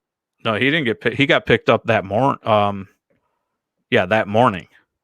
I'll go back to the time, but it was that morning. They drove. It was about a 3-hour drive, and I think he was supposed to be there by 8 a.m. So roughly 8 a.m. is when he was picked up from the docking station in Louisiana. They drove and they got back home by around 11:30 is what was reported. Is when they got to the apartment. He was supposed to be back. He was supposed to be only going there to kick her out. And he wanted her out of the house. He had found out that she had slept with Matt Miller that night before, stayed at his house. And these are all facts, by the way. I'm not saying these as if I'm not, and we'll get to it. Obviously, we don't have it up now, but we'll get to that statement. You'll see that's just a fact. I mean, it's conceded to by all parties. And I'm not judging. I'm just saying this is what it is. So they got back to the house around 11:30 a.m. He was just wanting to quickly kick her out of the house and have it out with her, and then he was supposed to be back to that ship or that tugboat by about 5:30. Mm-hmm. So he only had a quick time to get her out and then drive back the 3 hours. He would have had to leave by say 1 o'clock, or say by 2 o'clock at the latest to get back to the boat. But yet this timeline and this statement makes no mention of anything of that sort, and they're all just sitting around having watching movie after movie, 2-hour naps, cigarettes, gun shooting, threats to shoot the heads off. It just doesn't add up from practical standpoint. Really doesn't. I mean, and that's just simply a fact. That's it. I mean, it is what it is. These are what they're telling. These are their words. If they don't like them, well, I'm sorry. So let's go on to Whitley's very, very short statement. And this again was at the same time at the police station right after these tragic events. So this is a voluntary statement given by Whitley Goodman in reference to the shooting incident that happened at 801 Deer Run. The mother of 17-year-old Whitley Goodman gave me permission to talk with her daughter. The statement was typed and Detective D. Thompson, by Detective D. Thompson. This is her statement. One paragraph. Saturday, the 22nd, also the day Christian left out. So watch how this starts off. It starts off immediately bashing Christian. In the statement, the night he died. So Saturday, the 22nd. We're on the 26th is when he passed away. So her statement, Saturday the 22nd, also the day Christian left out for work at 5 a.m. That night, I went to a Mardi Gras party with my family. He stopped talking to me starting at 1 the day he left for 2 more days. He has always had trust issues, and when I eventually got in touch with him, he said he would rather me be at home missing him and didn't want me going out from past issues we had without him. I contemplated breaking up with him and tried to convince myself we could work things out, because a relationship without trust isn't a relationship. And we tried for so long to build up trust and be normal, but I love him. Last night, the 25th, he said he was coming home and quitting his job. I told him we could talk it out, and there were some things we needed to work on before we could move on with our relationship. Today, he came home, and early he wanted to take a ride with me. We went to Bonita, and he just said he felt like between me and his mom, he couldn't make anyone happy. I said, lay down with my dog in our bedroom and Dylan, the guy who picked him up from work, woke me up. I went upstairs. Very important statement, folks. I want you all to listen to. I went upstairs and found the love of my life face down, swooshed up into a puddle of blood. She just says that she found him. Dylan says that he found him. This is the night. That's her entire statement, by the way. And I'll go into the question part. But that's her entire written statement, that one paragraph, that the entire thing does not talk about anything other than starting off with the 22nd, talking about him being jealous and this and that. The so-called love of your life that you just said you found dead is dead, just died right before this, supposedly. And your immediate thoughts are to him being jealous in that. What does that have to do with the price of China if this was a clear-cut case of self-harm and someone had ended their life? I wouldn't be thinking about any of that, nor would I be putting out any dirty laundry. My God. But that's your thoughts. So again, facts are facts. This is their statement. They can't take it back. That's what was on your mind, in your mindset, directly after the love of your life, who you found, but Dylan says he found. And you also texted it to Matt and everything, and we'll get to Matt's statement next. And now you're saying you found him upstairs. All right, so let's go on to the questions. What is your name? Whitley Alexis Goodman. What is your date of birth? We don't really need to know that. Whitley, how old are you? 17 years old.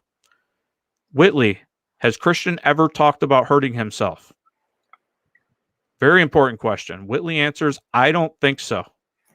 I thought he put a gun to his head only a couple hours ago. Right. I thought there's texts and all that have him stating that he's going to kill himself. He's going to kill himself. He's going to end it. And he did these things and that stuff's going to come up as we go further. But on the night, right after he, apparently, allegedly does self-harm and, ends his life, they ask if he's ever talked about hurting himself. She says, I don't think so. All right, next question. Whitley, did Christian own a gun? Yes. What kind of gun did Christian own? I don't know, but it was black and wood. Whitley, did you shoot Christian? No, sir. Whitley, who found Christian? Now she says Dylan. All right. So Whitley, did you go upstairs? Yes, I hugged his waist and held his hand. So she doesn't say she moved his body or anything like that. She hugged his waist and held his hand. Whitley, were you on any drugs? Yes. Did you hear any gunshots? No. What kind of drugs were you on? Xanax. Why do you think Christian shot himself? Because he loved me and thought I didn't love him. Okay. Whitley, is there anything else you would like to add to your statement? No, sir. Whitley, is everything you stated to me today the truth and correct? Yes. Again, signed under penalty of perjury. So we got conflicting statements here as to what happened. She went upstairs and found him. He says he went up downstairs, or he found him, but then she does say in the question section that it was Dylan that found him. Did he make any, first off, this is a terrible, terrible interview. No follow-up questions, no real questions. Right. But nonetheless, that's what we have to deal with. And even in this little bit that we have to deal with, there's inconsistencies. There's things that just don't make sense when you're just dealing with. And again, I had a best friend, unfortunately do the same in my senior year of high school. So I remember where my head was at. Last thing I would ever have said in those moments would have been bringing up bad stuff, or talking down about them. It just would not ever fly. But that was on her mind directly after. And so now I'm going to pull. Bear with me, Melissa. Thank you for being a rock star. No, of course. I'm going to pull up Matt's, if I could find it, Matt's statement, which I think is going to just blow some people's minds. I'm just so surprised with how vague it is, because Oh, even if it was 100% a suicide, you would still think that they would, how do you jump from 4 days prior to just basically post finding the bodies and nothing in between? What led up to that? Make sure that Dylan and Whitley's stories and account completely add up, and none of that occurred. Right. Exactly. And, again, that's a botched investigation, but some people will say, no, it's not. Yeah, it is. It is. And so the DA agrees with us. So now Matthew Miller, if anyone's following this, Matthew Miller is the kid who was actually with Whitley the night before. She slept with him that night, stayed at his house, and he's the one that was with her. And why she says she had gunshot residue on her hand was because she allegedly said that she went out shooting with Matt and his cousin and some friends and had shot their gun the night before, which, by the way, and I have somebody I'm hoping will come on here that's an expert in forensics that can point out that even if that was true, gunshot residue on your hand, and that's providing you don't do much with your hand for this amount of time, only lasts 4 to 6 hours. That's providing you're not rubbing it on your leg or whatever, but we know she had sex after that. Did she not go home? Did she not sleep and rub it around in her bed? Did she not wash her hands ever after sex, after doing whatever, when she woke up during this entire fight? She never washed her hands or nothing. But she says that's the reason. So let's listen to or hear what Matt Miller has to say in his statement. And I'm just going to read through this, and you guys pay attention. I'm going to try not to sidetrack because I've already been on over an hour and a half. All right, so this is a voluntary statement of Matthew Miller as told and typed by Detective Wilburn. I met her when I was 18 years old in Dalewood through a mutual friend, and I used to hang out at her house and smoke and stuff. 1 year or so went by. She got really wild, and then she kind of quiet down and cleared her name. A couple of years went by, and I was 20 years old. Then one day she randomly Snapchatted me while I was at work. It was a couple of days before the incident. We was just talking and catching up, and I asked her about Christian, and she said they had broken up, and he was seeing another girl. We came to an agreement that we was going to hang out together with a couple of friends. She ended up meeting me at the Shell at Southeast, and she jumped in the truck with me, and we went to Jets. Jets, his cousin, I believe. So we went to Jets. We sat around watching TV, played pool, and smoked and talked. Jet asked if we wanted to go shoot guns, and I said, yeah, man. So we got into the truck, drove down to the pasture behind his house. We ended up shooting. Jet shot, then me and Jet's friend shot at some cans. I specifically asked Whitley if she wanted to shoot, and she said no because she is terrified of guns. After that, we went back up, and me and Whitley left to take her back to her car. It was around 12 or so in the morning. That was an interesting statement, by the way. Which one? No, because she is terrified of guns. Right. Yeah.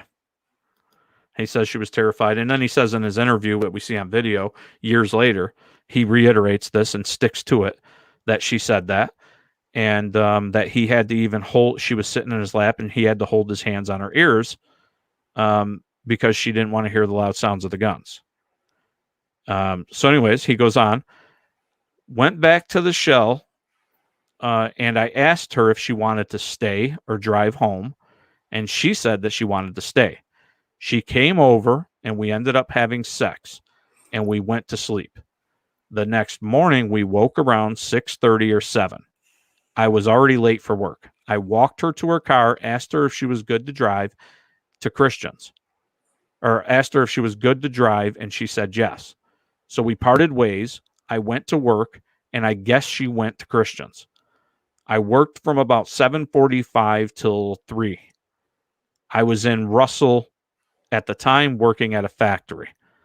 I got home around 3:30 p.m. Saturday, or around 3:30 p.m., sat on the couch watching TV and went to sleep. Woke up around 8 p.m. from a call from my cousin asking if I had heard what happened to Christian. Jet told me about Christian committing self-harm, and then that's when I tried to get in touch with Whitley to see what happened. Now listen up. She told me that Christian found out about me and her, and they went to several different spots, and he was upset. She said that they went back to the house and laid down and went to sleep together. Here's what Matthew says she told him. She woke up to a gunshot, ran upstairs, and found him slumped over the tub with a bullet hole into his throat. Around 8 p.m., I tried to call Whitley's phone, got no answer, and I called Dallas, and I asked her if she was with Whitley, and Dallas said, yes, Whitley is with me. I asked Dallas if I could talk to Whitley, and Dallas put Whitley on the phone. That's when she told me that story, that they fell asleep together, and that she woke up to a gunshot and she ran upstairs and found Christian in the bathroom, slumped over in the bathtub, and she said that he shot himself in the throat. After we hung up, she would try to contact a couple times, so she tried to call him back a couple times, but I was avoiding her. So about a week goes by, I hear a different story, so I texted her and asked her if she found the body or did Dylan find the body. Then she said Dylan found the body. I asked her, why did you tell me a different story the first time? Then I asked, where was he shot? Whitley said his head. She also said that Christian was talking about killing him, committing self-harm, earlier that day. She said, if you do it, don't do it in the face. Then she started playing this guilt trip about why you putting this on me. Since then, I haven't talked to her. It's clear through these three statements, there's conflicting stories they didn't have time to fully anticipate on the day of this incident. Absolutely clear. Matthew sounds to be the most honest one. He was on this other creator's show. Right. He backtracked on a few things, but I saw that he was careful in how he did it. Probably a little smarter than the others, but he did backtrack on a few things. But unfortunately, he's already nailed down here at the time of the incident, along with in follow-up interview after interview after interview, including on camera not too long ago, giving the exact same account and story and saying he has the text messages. So, end of story. Something and someone is lying about something, period. There's no reason for anything to be wrong that's not easily explainable in statements. So, there's lies going on in those two statements. And when it comes to one lie, you got to think what else is lied about and why would you lie if it was simply self-harm and you immediately called the police. There'd be nothing to hide or cover up or show. That's not difficult to do. I could tell you my every movement that day that my best friend, unfortunately, passed away when I was in high school because it was a very important day of my life. So, and a tragic one. So there's no reason for that. But we'll go through his questions real quick. What kind of relationship did you have? Did you and Whitley have? We were friends that would hang out and smoke. What did y'all smoke? Marijuana. Did you and Whitley ever have sex? 3 times. How well did you know Christian? Not really. Not really go, if I see him, I would speak and he would speak back. How well do you know Dylan? I don't really know Dylan that well. Why was Whitley trying to contact you the day of Christian's death? They was fighting and she wanted me to come get her and I was at work. So we know those text messages were going to him in concession very, very shortly after they got home. After they got to the apartment. She was truly asking Whitley was asking him to come get her. He was at work. But the night before Christian's death, what did you and Whitley do? We went to my cousin's and smoked, talked, and then went back to my home and had sex and went to sleep. Where did Whitley live before Christian's death? She lived with her mom in Dalewood. Did you know that Whitley and Christian were dating? I knew they had been together, but I didn't know that they were together at that time. Do you know where Christian worked? I guess a tugboat somewhere. Do you know if Whitley worked? No, sir. Do you know if Whitley and Dylan had a sexual relationship? I heard that they did. I know she used to stay at his house. What kind of person is Whitley? She is a compulsive liar, cheater, and she is sneaky. Do you think Whitley or Dylan killed Christian? Yes. Why do you think Whitley or Dylan killed Christian? I think Christian was treating Whitley about taking the car and stuff, and she snapped. I think Whitley knows more than she's telling. I don't know. I don't think Dylan had anything to do with it. What took you so long to come forward with this information?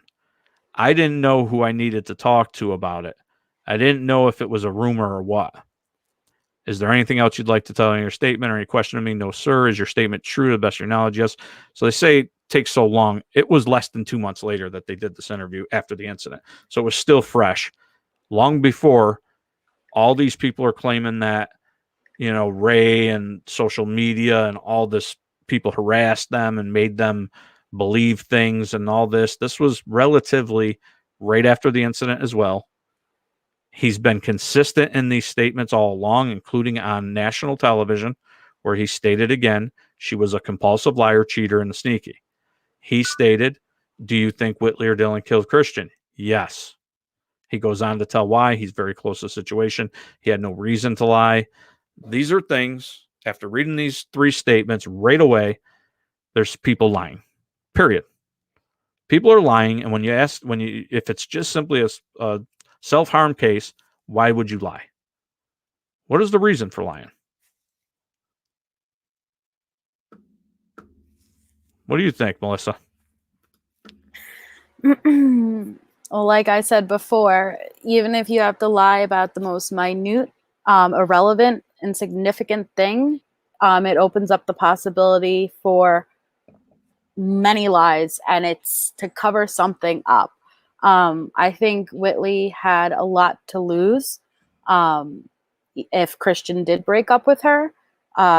She obviously came from a troubled home life, and he was providing her. Listen, she was able to have this nice apartment, this beautiful BMW being paid for, and her boyfriend that, I'm sorry, you want to call him the love of your life, but if you're out screwing guys every different night, that's not love, at least not to me. But he was away. His job required him to where she wouldn't see him for many weeks at a time. So she was able to live the exact life she wanted to and Christian knew about the cheating, and yet he still stayed with her.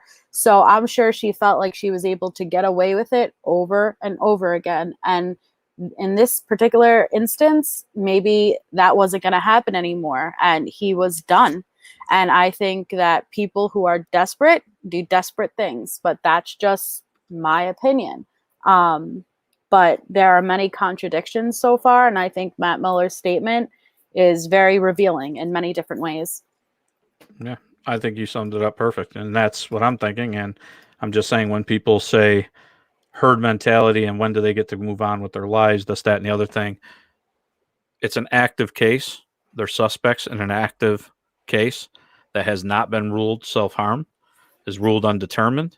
Till that happens, absolutely, we will discuss the case, the facts. There's something tonight that I think, based just off of those, and we could go into, I haven't gone into what I wanted to do, which is some of the independent reports that are part of the case files. And I know they could say the Arden report is biased because it was paid for by them. Cherry pick. You can't look at the case files and say refer to them, but don't refer to these parts. My point exactly. All credible or not credible at all. You can't cherry pick which pieces are relevant and are credible. Exactly. And there's also reports by even the authorities that they just come to a different conclusion for whatever reason, but they point to the exact same evidence. They just have the same different thing. So the fact is they can't say all the authorities because we know the Arrington report, which wasn't showed to the grand jury, he believed it was homicide. And then you have, so those are authorities. Again, when we get back to the botch thing, I mean, we've already proven that Cassie Coleman, the DA, she believes it was an incompetent investigation. We have several of the authorities, including the chief of police, that believes that. So you can't make these claims and then not back them up. The bottom line is you're a liar. So you're lying, and we're just not going to put up with it. So let's play. I guess I'm going to end it with playing. There's only 3 minutes of this because I did promise I'll play the 911 call. I'm not sure what I can get out of 911 call. As you dig deeper into it, we could probably go back to it and decide as we see these things and read these documents if it tells anybody anything. But I've never been one to like to judge whether someone's genuine or not and how they respond to things. And that was one of my hard parts, even with the Watts case at first, when everyone was judging how Chris was responding. And I mean that in both senses, like saying, oh, there's no way he could kill the kids because look at how calm and cool and he was a nice father. That doesn't mean crap. He absolutely could have killed them. And also saying he's guilty because look at the way he's this and that. He definitely killed them all. Well, that's not true either. So Lisa Marie says, listen to Whitley say it's not my fault. You know, that's interesting too.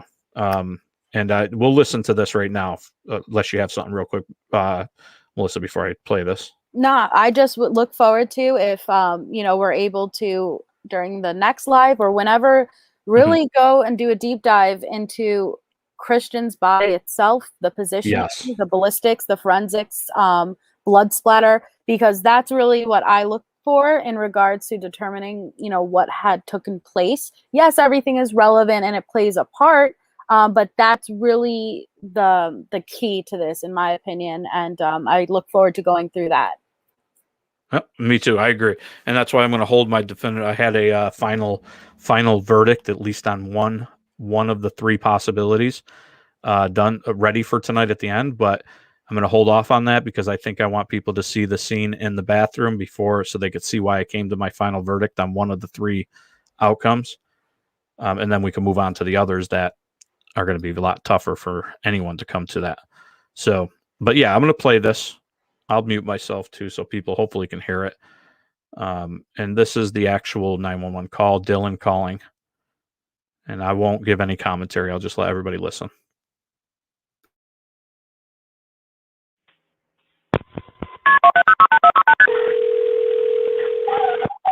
Christian. 911, where's your emergency? Man, we've had a suicide. You had a suicide? Yes, ma'am. Okay, what's your address? The Woodland Apartments. Woodland Apartments? What apartment number? 801. Apartment 801? Yes, ma'am. You see a BMW and a Okay. C71. All right, who is it, sir? Christian Andreacchio. Chris Andreacchio? Yeah. Okay, and you said he committed suicide? Yes, ma'am. He's laying across the bathroom tub and he's got blood everywhere. Okay, and you said there's blood everywhere and he's across the bathroom? Yes, ma'am. Okay, he's not breathing? No, ma'am. Okay. What's your name? Yes. Dylan Swearinger. Swearinger, what was your first name? Dylan. Dylan? Yes, ma'am. Okay, Dylan, stay on the phone with me, okay? Okay. Is your phone number 616-5650? Ma'am. Is your phone number 616-5650? Yes, ma'am. Okay. Please get somebody up there. I got several officers on the way. Okay, just stay on the phone with me. I really need to call somebody in the family. Okay, hold on. You don't know how, there's no weapons or anything? I think he shot himself. Okay, you think he shot himself? Yes, ma'am. I left to go to the store, and he went to the bathroom. I thought he was taking a shower. Okay, did he say that he was going to do this, or? No, ma'am. Okay. Okay, who's that in the background? That's his girlfriend. His girlfriend's there too? Yes, ma'am.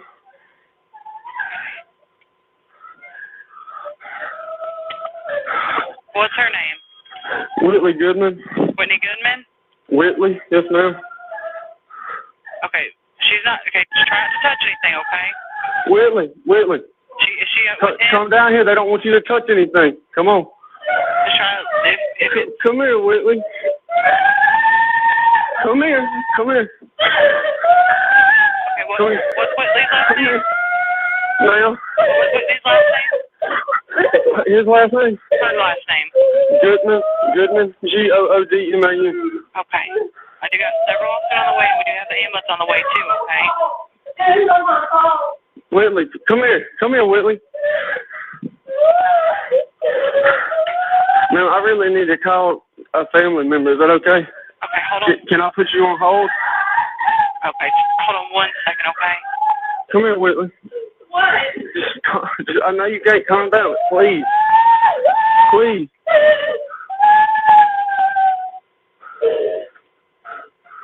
Ready to come away and my family. We're going to. Okay, Dylan? Ma'am. Okay, so we do have everyone on the way, so if you need to let me go, you can, okay? Yes, ma'am. I really need to call Okay. some family members. Just make sure that you're looking out for the officers, okay? Okay. They'll be there any minute. Tell them I have the door open. Door is open? Yes, ma'am. And you'll see a silver BMW in the driveway. Okay, we have a couple officers that should be there in a minute, okay? Okay. All right.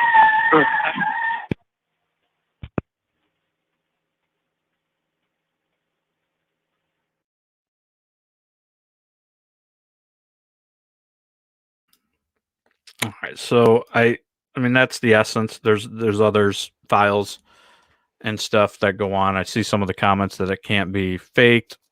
I'll be honest, I like to keep any of that judgment away because it sounds to me honestly like yes, people are upset. But keep in mind with the three, we as adults and as people that are in true crime, we have to put our emotions aside too and investigate this thing and ask the pertinent questions, keeping away our emotions because it does sound genuine, but there's comments being made. It's not my fault, which can lead to neither homicide nor self-harm, which is what the the chief of police believes as well. Not saying that I've come to that conclusion. I'm just saying, keep in mind, it doesn't have to be black and white. She could be upset that it happened. Right. And genuinely upset that it happened, but it doesn't mean it happened as a clear-cut self-harm case. There's many, many things that could have happened in that apartment, and only people that know are the people that were in that apartment. Unfortunately, Christian is not here to tell his story, but I think much of the evidence, when we get to the body, when we get to the gun location, the bullet holes, the splatter, the rigor mortis and liver mortis, more importantly, Correct. that was set in on the back of his legs when his legs were forward. I mean, that's basic, almost high school level science that you learn. That simply means, and I guess here, I'll make a bombshell statement before even getting to that I've made 100%. I'd never have said the 100%. Anyone that wants to say this can go back to every live I've ever appeared on or done myself and find where I've said 100%. And you might be able, I don't know about what, but about something to do with a case. I have not ever said 100%.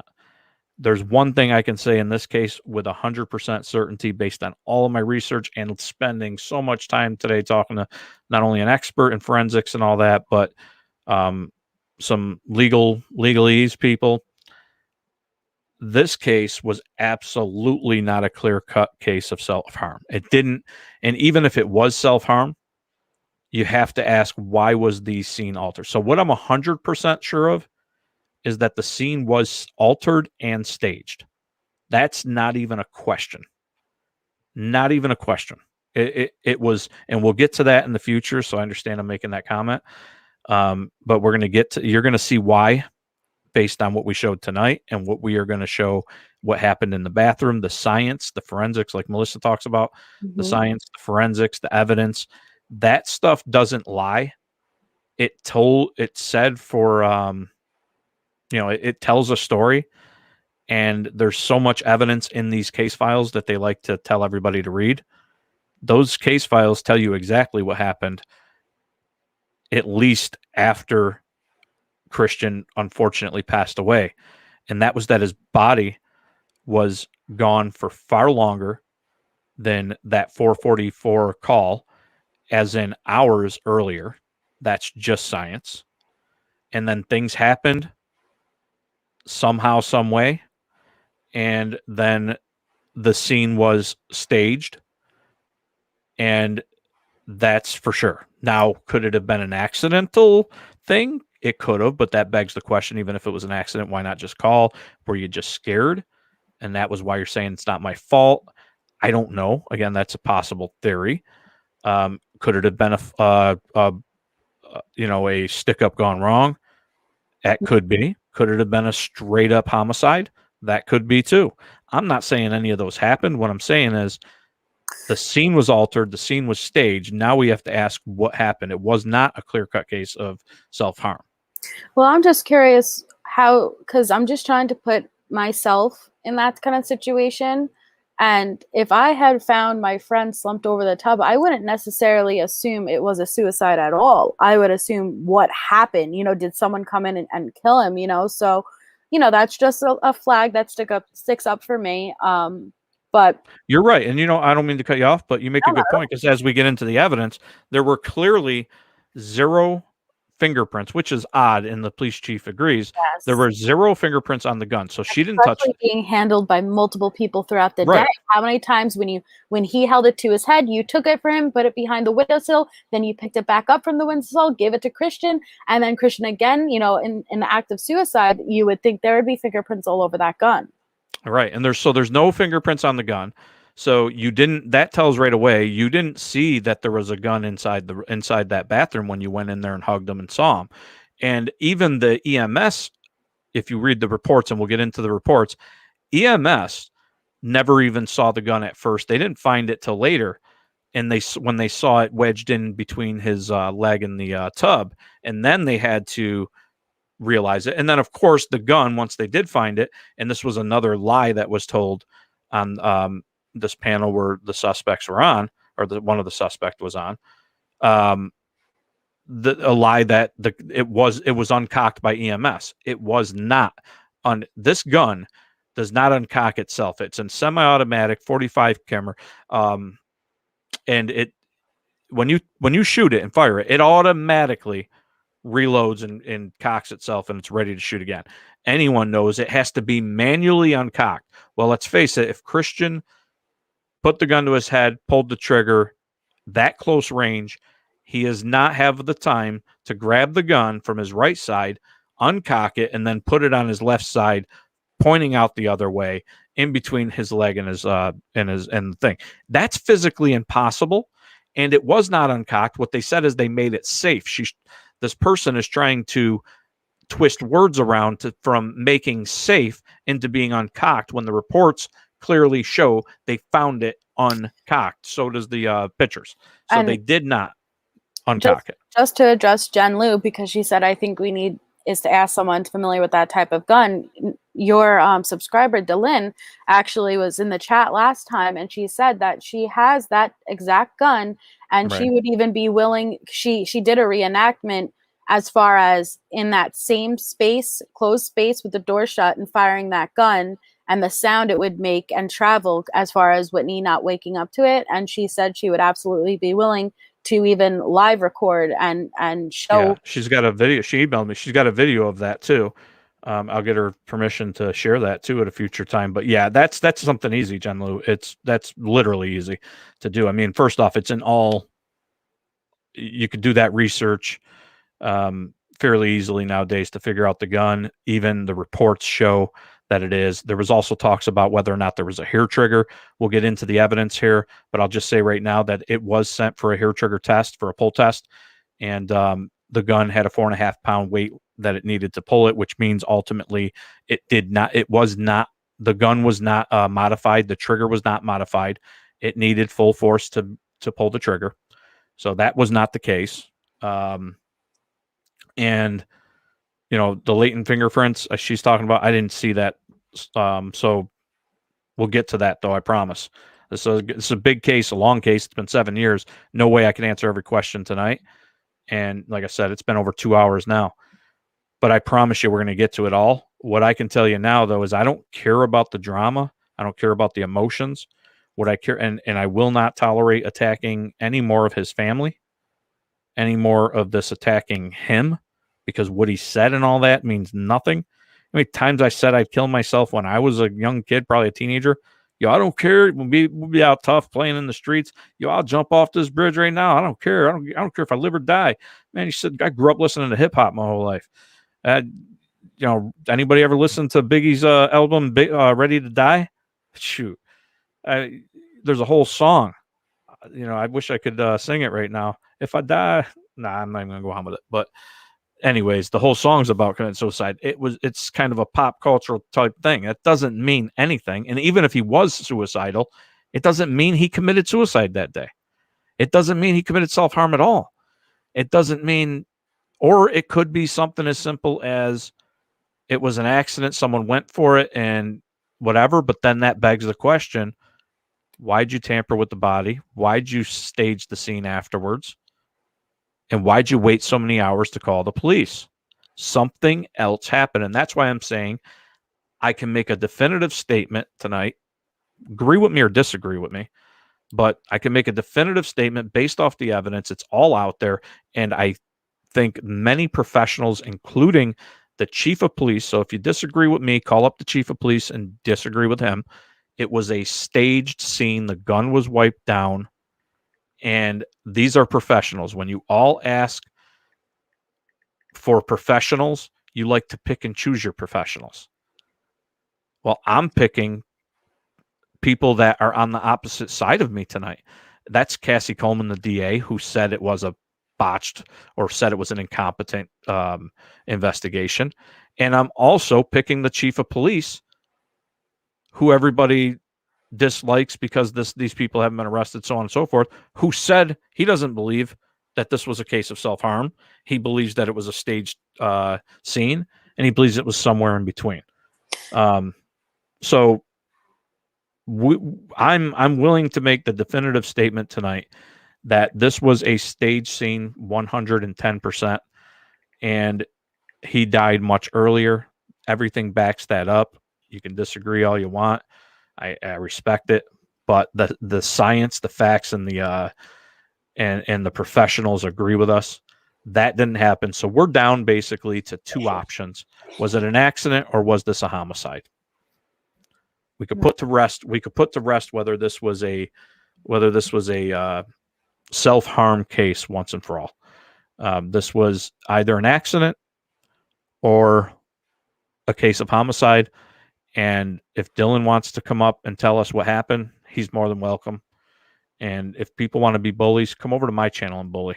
Well, that's what I'm saying. The majority of the questions I have really come from a place where somebody can't answer it. It has to do with his body, rigor mortis, the lividity, the blood pooling, the blood splatter and stuff. So that's why I very much look forward to getting into that, because once you uncover that there are things that aren't adding up there, that itself is your answer. That this is either a cover up, it's been either tampered with, or it may have not gone down the way it seems. So if there's some plausible explanation to the questions that I have regarding that crime scene, then absolutely all for it. I'm always willing to learn.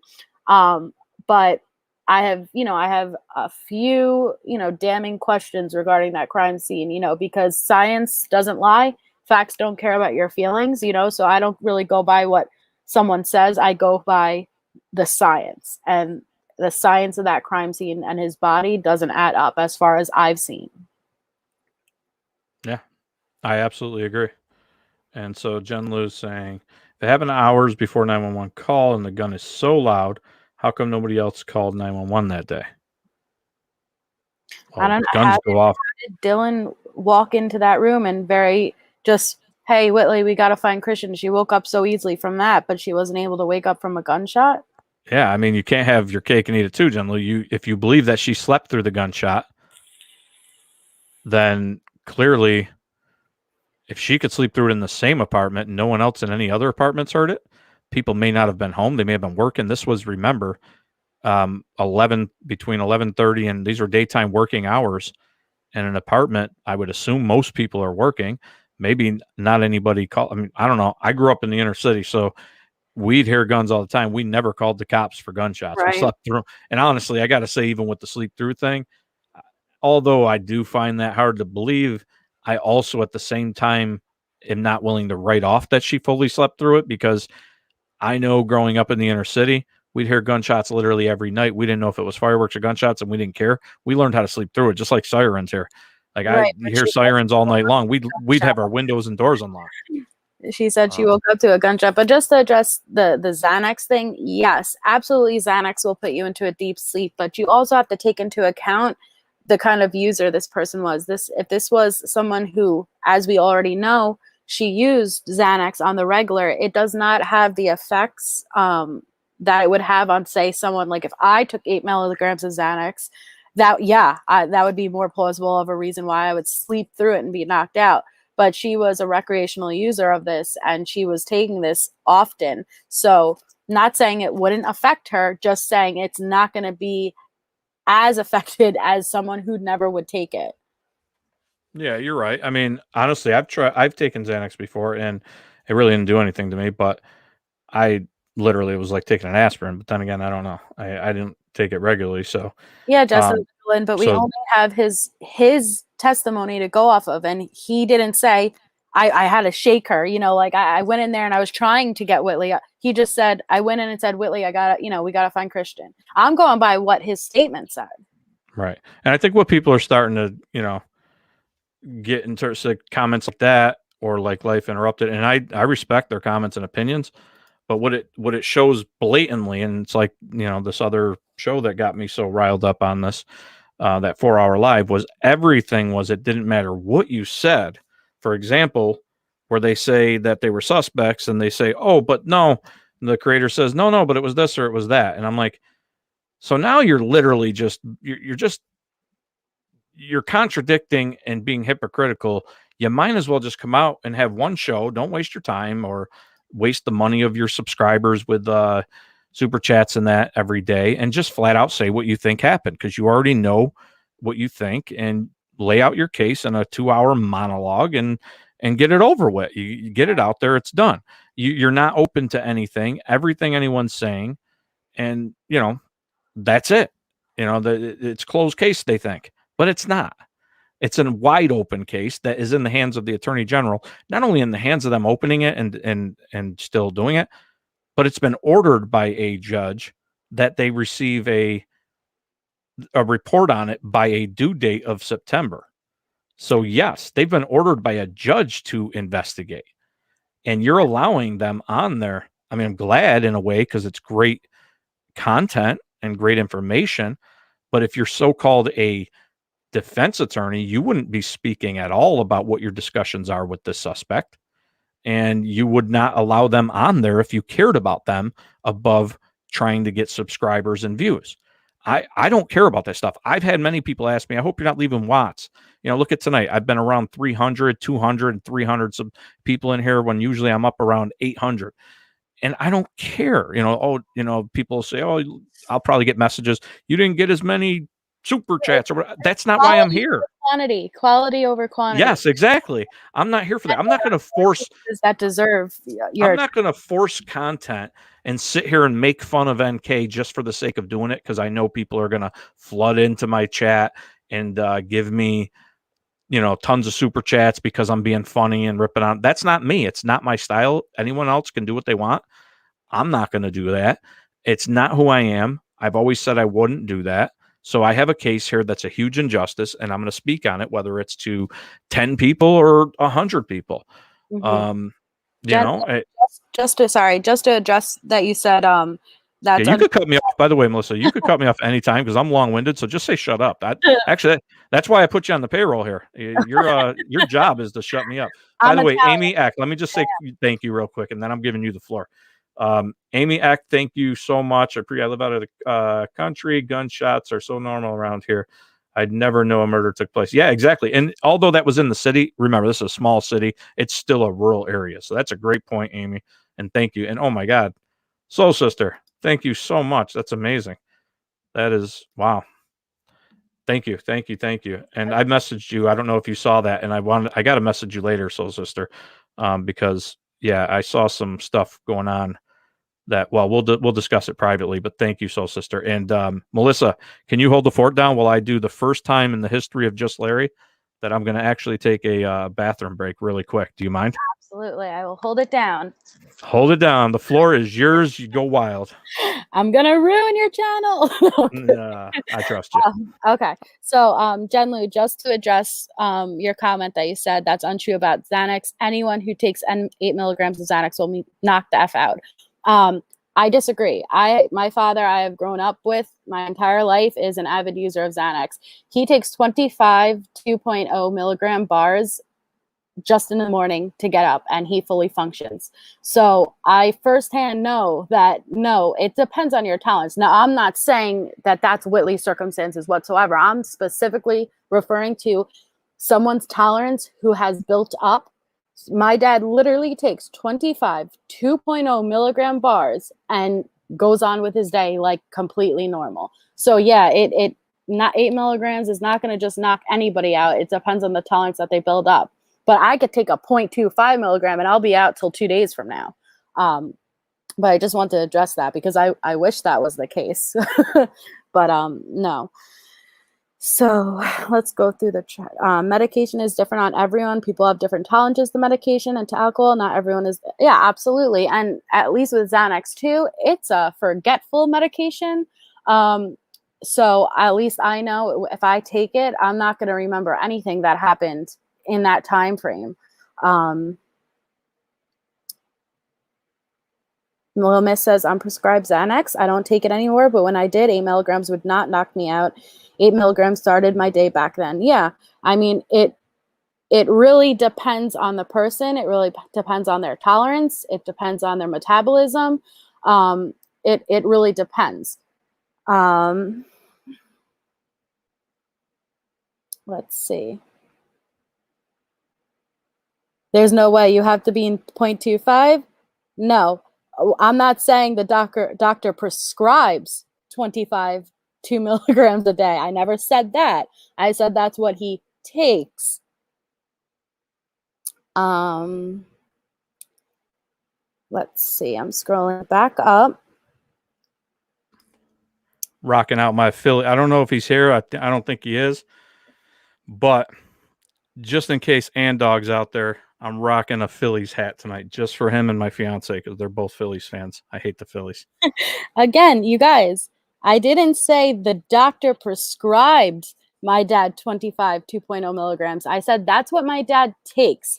So if he chooses to take his entire month script in a week, that's still not the doctor prescribed. No sane doctor would ever prescribe that. And I never said they would. I said that he will take that. He will take all of them and function normally. But he's been an avid Xanax user his entire life.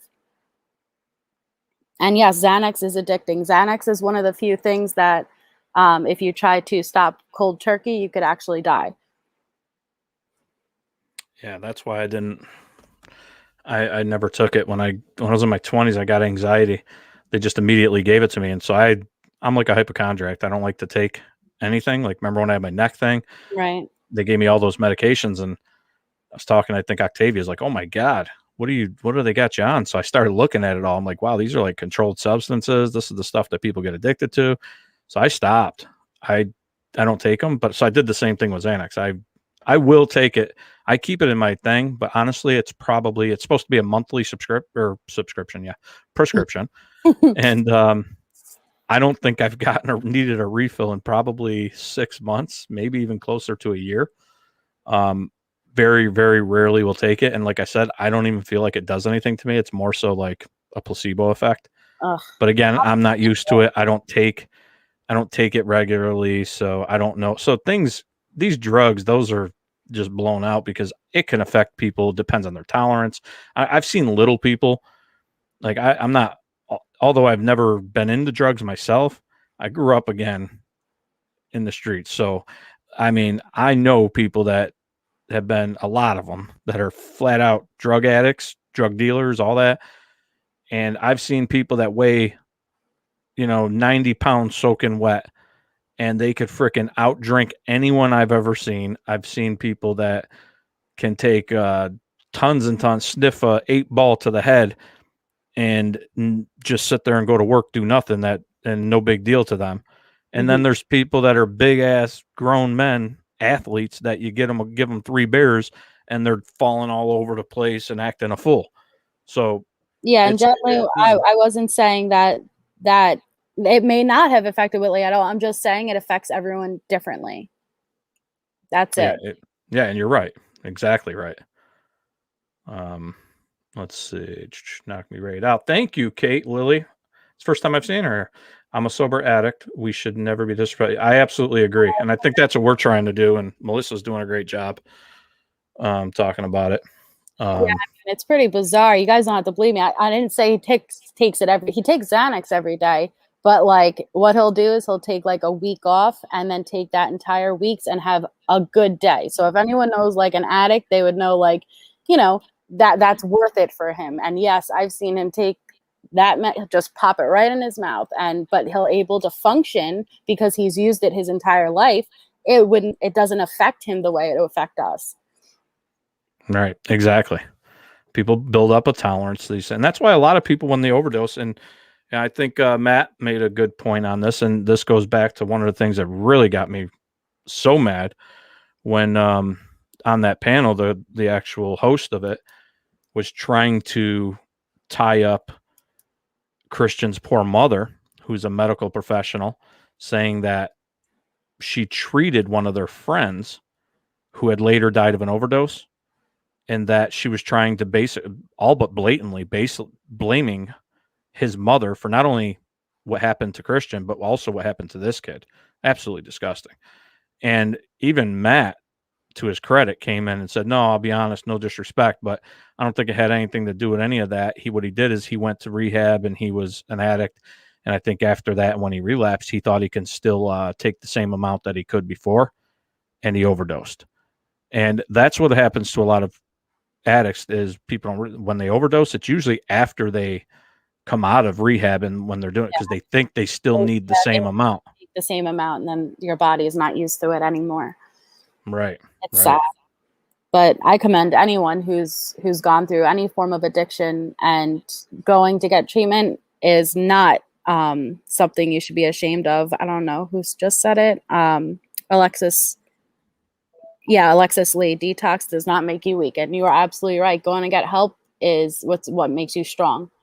So definitely. There's nothing harder than admitting and not just with, and I think they often coincide, and that's something I want to, maybe tomorrow someone will call in, I don't know, but I wanted to talk about on a show. I know it'll be boring, but there's a lot of like mental health issues. That was one of my big things when I was in office, and a legislator, was always advocating for more mental health things, because I think our addiction crisis in this country, along with it, all coincides with mental health issues and the stigma around it, and how we make fun of, we bully, and we kind of stigmatize people that have it, so people are scared to come forward and ask for help. I'd like to see that end. I'd like to see people come forward more and get the help that they need. It's really sad. So Prairie Boy, hello Prairie Boy, by the way, congratulations to you and Prairie Sharon. Boy's here, my buddy. By the way, Brennan too. Yeah, I do have a Phillies hat on. It's don't get twisted though. I'm not a Phillies fan. My fiance is a Phillies fan, and my brother-in-law's a Phillies fan, and I know Andog's a Philly fan. So I'm not sure if I don't think he's here tonight, but in honor of them, I thought I'd be a good sport, and it just happened to be next to my desk, so I threw it on. Sorry. Prairie Boy, my man, is here. Thank you for visiting, and congratulations, by the way. See, you and the wifey are very, very happy, so that's awesome. Question, was the gun actually decocked and wedged between him and the tub? Was there blood pooling on the backs of his calves? What about blood on the stairwell? The stairwell, I don't know about, maybe Melissa, but I could tell you the gun was decocked, despite some lies by other creators. It was decocked. The only thing that the EMS said is that they made the gun safe. They did not say that they decocked it, and we'll get into the reports where they specifically state in the reports that it was decocked, which can only be done manually. And Christian clearly couldn't have done that. And yes, it was wedged between him and the tub on the opposite side of where it was fired. Again, impossible. But we're going to, because we've been on for 2.5 hours now, which seems like it's starting to become the norm for me. We're going to get into that in the next part. We're going to start getting nitty gritty, and hopefully Melissa will indulge me and come back up with me and help me get through it. Absolutely.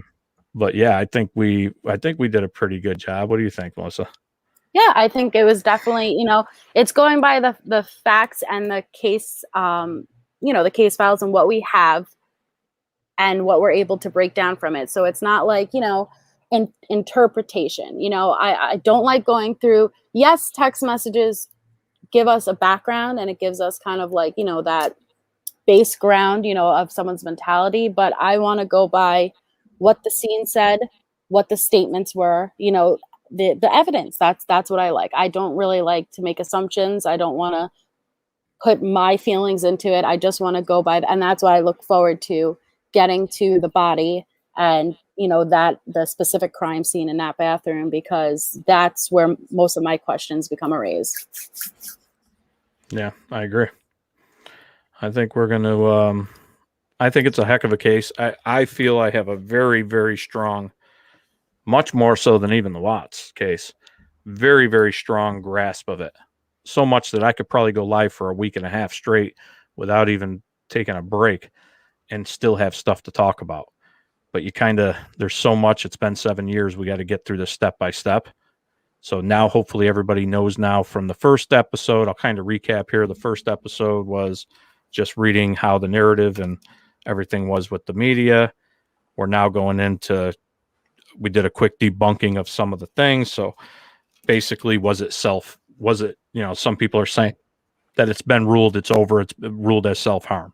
Not true. The legal authority on that is the coroner and the death certificate. It is still and always has been an undetermined death. Gunshot residue. All three, Christian, Dylan, and Whitley, have all three tested positive in the exact same manner. Whitley being the only one that every single one tested positive. Open case. It is 100% an open case. This case has been referred back to the Attorney General with an order by a judge that a report be filed with back with him by September. So it is. That's a lie. Were they ever suspects? They're not suspects. We've proven they were absolutely suspects. They were even in their statements listed as suspects, and they were pulled in as suspects. Was there ever warrants issued? There were not only warrants issued and written up by the police, but those warrants were signed by a judge. So they were. Were they executed? No. Was the investigation botched? Was this investigation incompetent? Was this investigation great? Was it a good investigation? Well, those saying that it wasn't can't also say that they agree with everything that the police authorities and the district attorney says, because they would be in direct conflict with what the district attorney said in a quote on camera, that this was an incompetent, terrible investigation. That's from the DA Coleman. The chief of police, DeBose, also said not only was it a botched, terrible, and even had stronger words about how bad the investigation was, but he believes that it was not a case of self-harm. He says he does not believe that it was a homicide, but he thinks it's somewhere in between. It could have been an accident. But he does believe that the scene was staged and altered, as evidenced by the livor mortis, the pooling of blood, which was profound in the back side of his calf and his legs. He was facing forward and leaning forward. That means he had to have been on his back and deceased for at least a couple of hours before placed in that position for it to set in back there. It would have been, it's just scientifically impossible for that to happen. So someone put him up there. Wherever the pressure is, so say you die on your back, that's where the blood pooling is going to happen. So you're going to see like the dark purple on that person's back. Now, if you move them, they could have second lividity, where it would be a second pooling of blood. But the fact that he has lividity in areas that are not coinciding with the position he was in, found at his death, proves, because that is not able to happen. That's what I mean by you got to go by the science and the facts of it. That's not possible to happen unless he was moved. Now, that doesn't mean that they killed him. They're not one and the same. You're able to realize that, something doesn't make sense without going hand in hand with, well, they murdered him. No, you just have to accept that these things don't add up. Now, if we're able to figure out a plausible explanation, great. But if not, you also have to be open to the idea that the scene was tampered with for one reason or another. Yeah, perfectly said. And I think that's what we're going to put forward is what you do as an investigation. And it's been a while, but I used to do investigations when I worked in the law office. But you come up with what are the possible outcomes. And I'm not going to go through the whole investigative process, but basically the essence of it in layman's terms is you come up with the possible outcomes or possible scenarios, as many as you could possibly think of. And then you slowly go through and see which ones you can eliminate. And you slowly start eliminating certain ones. Or proving, for example, certain ones. You got to go through that list. And then wherever it leads you, it leads you. You don't come to the conclusion. You just, wherever it ends up at the end of the day, that's where you end up. And that's where the facts and the evidence led you. What the facts and evidence so far has led me already, and based on, and you'll see why as we get more into it, is that this was absolutely a staged scene. His body was moved. The gun was handled and moved after. Anyone with gun memory would have, that did it probably didn't even realize how dumb they were when they decocked that gun, but they did it. They decocked that gun and then they put it there. And this was a really terrible thing. And that part is clear. And I can rule out that this was a clear-cut case of self-harm. If it was in fact self-harm, that raises another question. Why then didn't you just leave? Even if it was, let's say it was self-harm and they said, geez, he already did it. We're evil enough. So we already did it. He already did it. So let's wait before we call it in. Let's see if we could go grab his money and this and that. I'm going down this rabbit hole to show you as I've thought of every possibility. And if that's the case, then there would be no need to alter the scene still. You would just call and report, leave the scene the way it is, and then say this is how, and it would just be time that would be missing. But the lividity and all that, they would just have to argue, why didn't you call sooner? What do you mean? You just say you don't know. But so that doesn't make sense to me. So that's where it leaves out self-harm. I can rule out self-harm, intentional self-harm. Was it an accident and someone felt guilty and worried? That's a possibility. It absolutely is. Was it a homicide? That's a possibility too. As we go down further, you're going to see more evidence that points to many different things. But I think for tonight, we're pretty good. And that I can, at least for me, my part, I can rule out that it was an intentional self-harm in my mind. And now we're down to, was this an accident or was this a homicide? And we're going to get into the nitty-gritty of it next show. I know Friday I'm going to do my open panel, but next show we're going to get into the nitty-gritty of the actual scene. Thank you, Tiff, for becoming a member. Appreciate it. And everybody give a round of applause for Melissa being a trooper tonight and coming on and helping. She knows this case very, very well. And she's very neutral, tries to be very open-minded to everyone, all creators, all panels. I've seen her around for a while. And I've heard her on. I've always respected her. And I know she will, hold my feet to the fire if she thinks I'm doing something wrong. And that's what I want. I like that. Oh, I definitely. Come on. I'm an Italian New Yorker. I absolutely will. Whether I know. Not. I didn't want to say that because I didn't want everyone to see how biased I am. But I knew that. But I know you will, though. That's true, though. I want to be held accountable. I don't want to be just told, yeah, you're doing, like I heard people, oh, rate me. How well am I doing? Like, come on, get off that. I don't want people to tell me how, just what I want to hear. I want you to tell me if I'm doing something wrong. I enjoy going on all panels, you know, and all channels, whether I agree with them or not. I don't want to be yes man. Like, it really should be about the truth, you know. So it's not about, you know, like, well, this is what I think, and you don't. No. It's not about what you think. Let's all come together for the common goal of truth and justice. You know, that's really all it should be about. But I enjoy debating people and, you know, having discussions with people who are intelligent, you know, and can, you know, give you a response that, you know, that calls you out, you know, because that's what makes it interesting. That's what makes it fun. You know, you don't want to just be surrounded by people who are going to yes you to death all the time. But I very much appreciate you having me on panel. I respect everything you do. And like I said, we have needed someone like you in this community for a while, because you have the background and you have the experience and you have the knowledge to really reevaluate these cases and give us that insider look and help walk us through it. So I appreciate everything that you do. Thank you. I appreciate that. And yeah, I'm going to keep trying. Like I said, though, I'm human. I'm sure my emotions will get, today was almost that moment. So, but yeah, I'm sure my emotions will get the best of me. And if that happens, that's why I like people like you, BR, the Star, and, you know, some others, they all know who they are that will message me. She's a great mod. I just have to give her a shout out because she also always remains unbiased, and she lets everyone have their opinions as long as it's respectful. So shout out to BR the Star.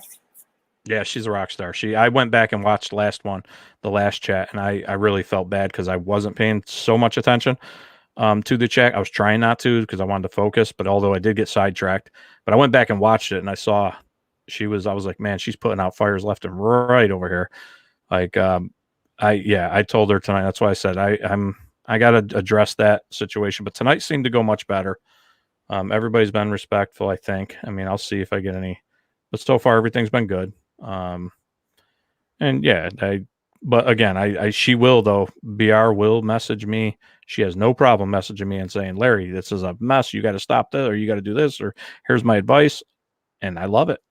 People always, I get emails all the time. I got one today that was great. Right before I came on, and it was a long email giving me, person's apologizing. I hope this doesn't make you mad, but this is my advice.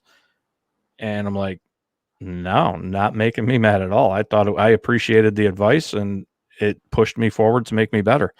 I don't know much about, you guys know way more about these lives and shows than I do. So, I mean, if there's something that I should be doing different, please let me know. No, I think you've done really great so far. And like I said, it's kind of like the voice of reason. Everyone has always said, like, oh, I wish we had someone, who had the insider, like who has experience with this. And then we got it the same way with the NK photo, like we were begging for it. That's all we ever wanted. And then you got criticized and wrecked when you gave it to us, and you said, listen, take this as you will. It may be her. It may not be her. It could be a total stranger. This is the information I have. Do with it as you will. And then you got wrecked for that too. So that just shows you people are never going to be happy. The same way someone's calling me up out right now because they don't believe what I said about my dad taking the Xanax. I don't know what the reason is to lie, but there's always going to be someone, so you can't please everyone. You got to just do what's right in your heart. And so far, I think you've been doing amazing. Awesome. I appreciate that. I'm trying. I'm going to keep trying. And hopefully we'll all just get better together and keep rolling. And the main thing is getting some truth and justice. I mean, that's really what we're all supposed to be doing, and commentating. And we're not perfect. We're human. And yes, we'll end up having at some points to give our opinions. And everyone else, that's what the chat's for, is everyone can give their opinions too, and I respect them as long as they're respectful. Right. And you're not bullying people and swearing and, calling people names. That's, I've noticed a few people in here tonight that have absolutely disagreed with us. That's okay. And I'll disagree back. And if they want, tomorrow's, not tomorrow, but Friday, I'm having the open panel. So people could come in and sound off if they want to disagree with me, as long as they're not yelling or, swearing and things. That's fine. I mean, that's what it's for. I can take the heat. So yeah, I hope a lot of people will call in Friday and during the open panel. And I hope you call in too. Yeah, absolutely. I mean, last week was a great success, like there was no trolls as far as I know. And so anytime there's no trolls, that's a success. So yeah, definitely. I was worried about it, but it was really good. I mean, everyone seemed cool. Everyone that called in was really nice. And I like it because it doesn't have to be exactly what the topic is of the show. They can ask me anything. I mean, they could ask me about baseball if they want, or life. But I mean, we could go back and I could get people that want to talk about Watts. Cool. People want to talk about the Andreacchio case. Cool. We could do that. Whatever. It just gives basically the power to people in chat, people that viewers that can call in and say things. Well, one day I'm going to get you to talk about the John Benet Ramsey case and the corruption that occurred behind that, because that actually is very eerily similar to the Watts case in many ways. But I would love to get your insider look at the corruption that went down and explain to us how something like that's possible, aside from money, unless that's really the answer. I have to refresh on it, but I remember I was really a kid when that happened. But that I have watched a lot of things on it. I have to refresh on it, but I mean, you're right. There was a ton of just absolute corruption in that, not only incompetence, but corruption. Colorado, man, it's like in the air. Well, it's everywhere. Honestly, it is. It seems Colorado, we get the big ones, but not we, because I'm not in Colorado, but they do. But yeah, they, I don't know what it is. Colorado's just, it's wild. I don't know if it's just because it's growing so fast. A lot of people are moving there, but, it happens. I mean, like we're seeing in Mississippi, it's the same thing. No matter where we go, I don't know where you live, but wherever it is, I guarantee it happens right there in your town. You just haven't had one that has broken and gotten, gotten national attention lately. But they happen. They happen everywhere. It's going on. This stuff, this grease in the pockets and all that. It happens every single day, and I watched it. Yeah. I could tell you stories about some of the things I've seen here, but. I guess we'll save that for another. The Stephen Avery and the Dassey case, especially now that there's more movement in that. They just released how the mailman, saw Brennan's brother race a Hallback's car and stuff. That would be amazing to get your perspective on that. And just to answer, I've always believed that Brendan was the one that, or not Brendan, but Bobby was the one that actually committed the crime. I mean, I think it was, I don't know who did it, but I know Brandon definitely didn't. If that makes sense. Like, I'm able to say who didn't. And just to answer Blue Waters, absolutely, I think it was someone within the family. Yeah, definitely. But again, thank you so much for having me up. I really, really very much look forward to breaking up, down the crime scene and getting into all those dirty details with you. Awesome. Sounds good. And we'll talk. We'll chat offline too. Absolutely. Okay. Thank you, Larry. All right, Melissa. No problem. Thank you. Thanks for everything. Of course. All right, guys. So thank you all so much. I appreciate everybody sticking with me. And I probably didn't need to put slow chat. I did it because of last week, but we didn't get too many. We probably went 250 to just over 300. So it wasn't too bad. It probably didn't need it. But I did that before the show started. So if that was annoying to people, I apologize. But I know people yell when it goes too fast. So I did it preemptively. But it was actually really good. Thank you, Mallory. I appreciate it. I tried to keep track here and stay a little more focused while I was actually presenting things so people can get through it. I know I get sidetracked, and Melissa was awesome for coming on and keeping me on track and paying attention to chat, which really does help. But you guys are awesome for sticking through. I'm glad you're listening, keeping an open mind. Obviously, I do have things that I've already been able to pretty much rule out or make definitive statements on today. And but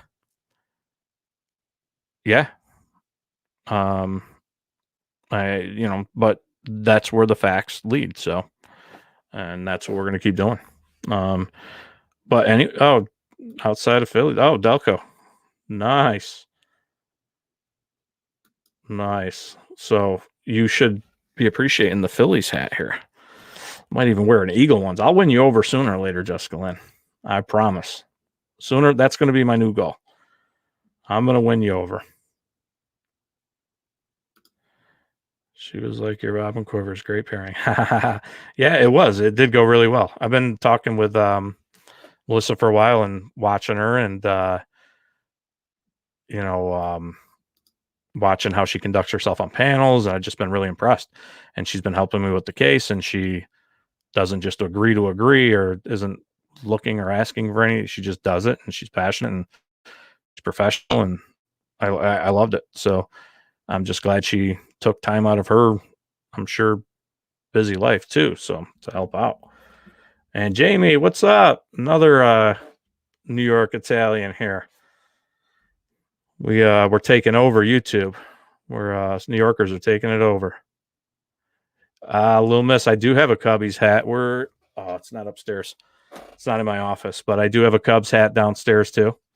And maybe next show I'll bring that up just for you and for BR. I know she's a Cubs fan too, so I'll try to bring that up too. And wear the Cubs hat maybe next show. I just love baseball, so. But yeah, thank you guys all. I'm gonna wrap this up.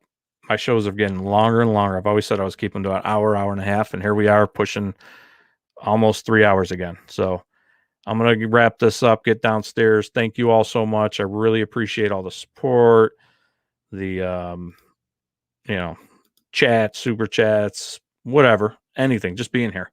I appreciate. And yeah, everybody have a outstanding night.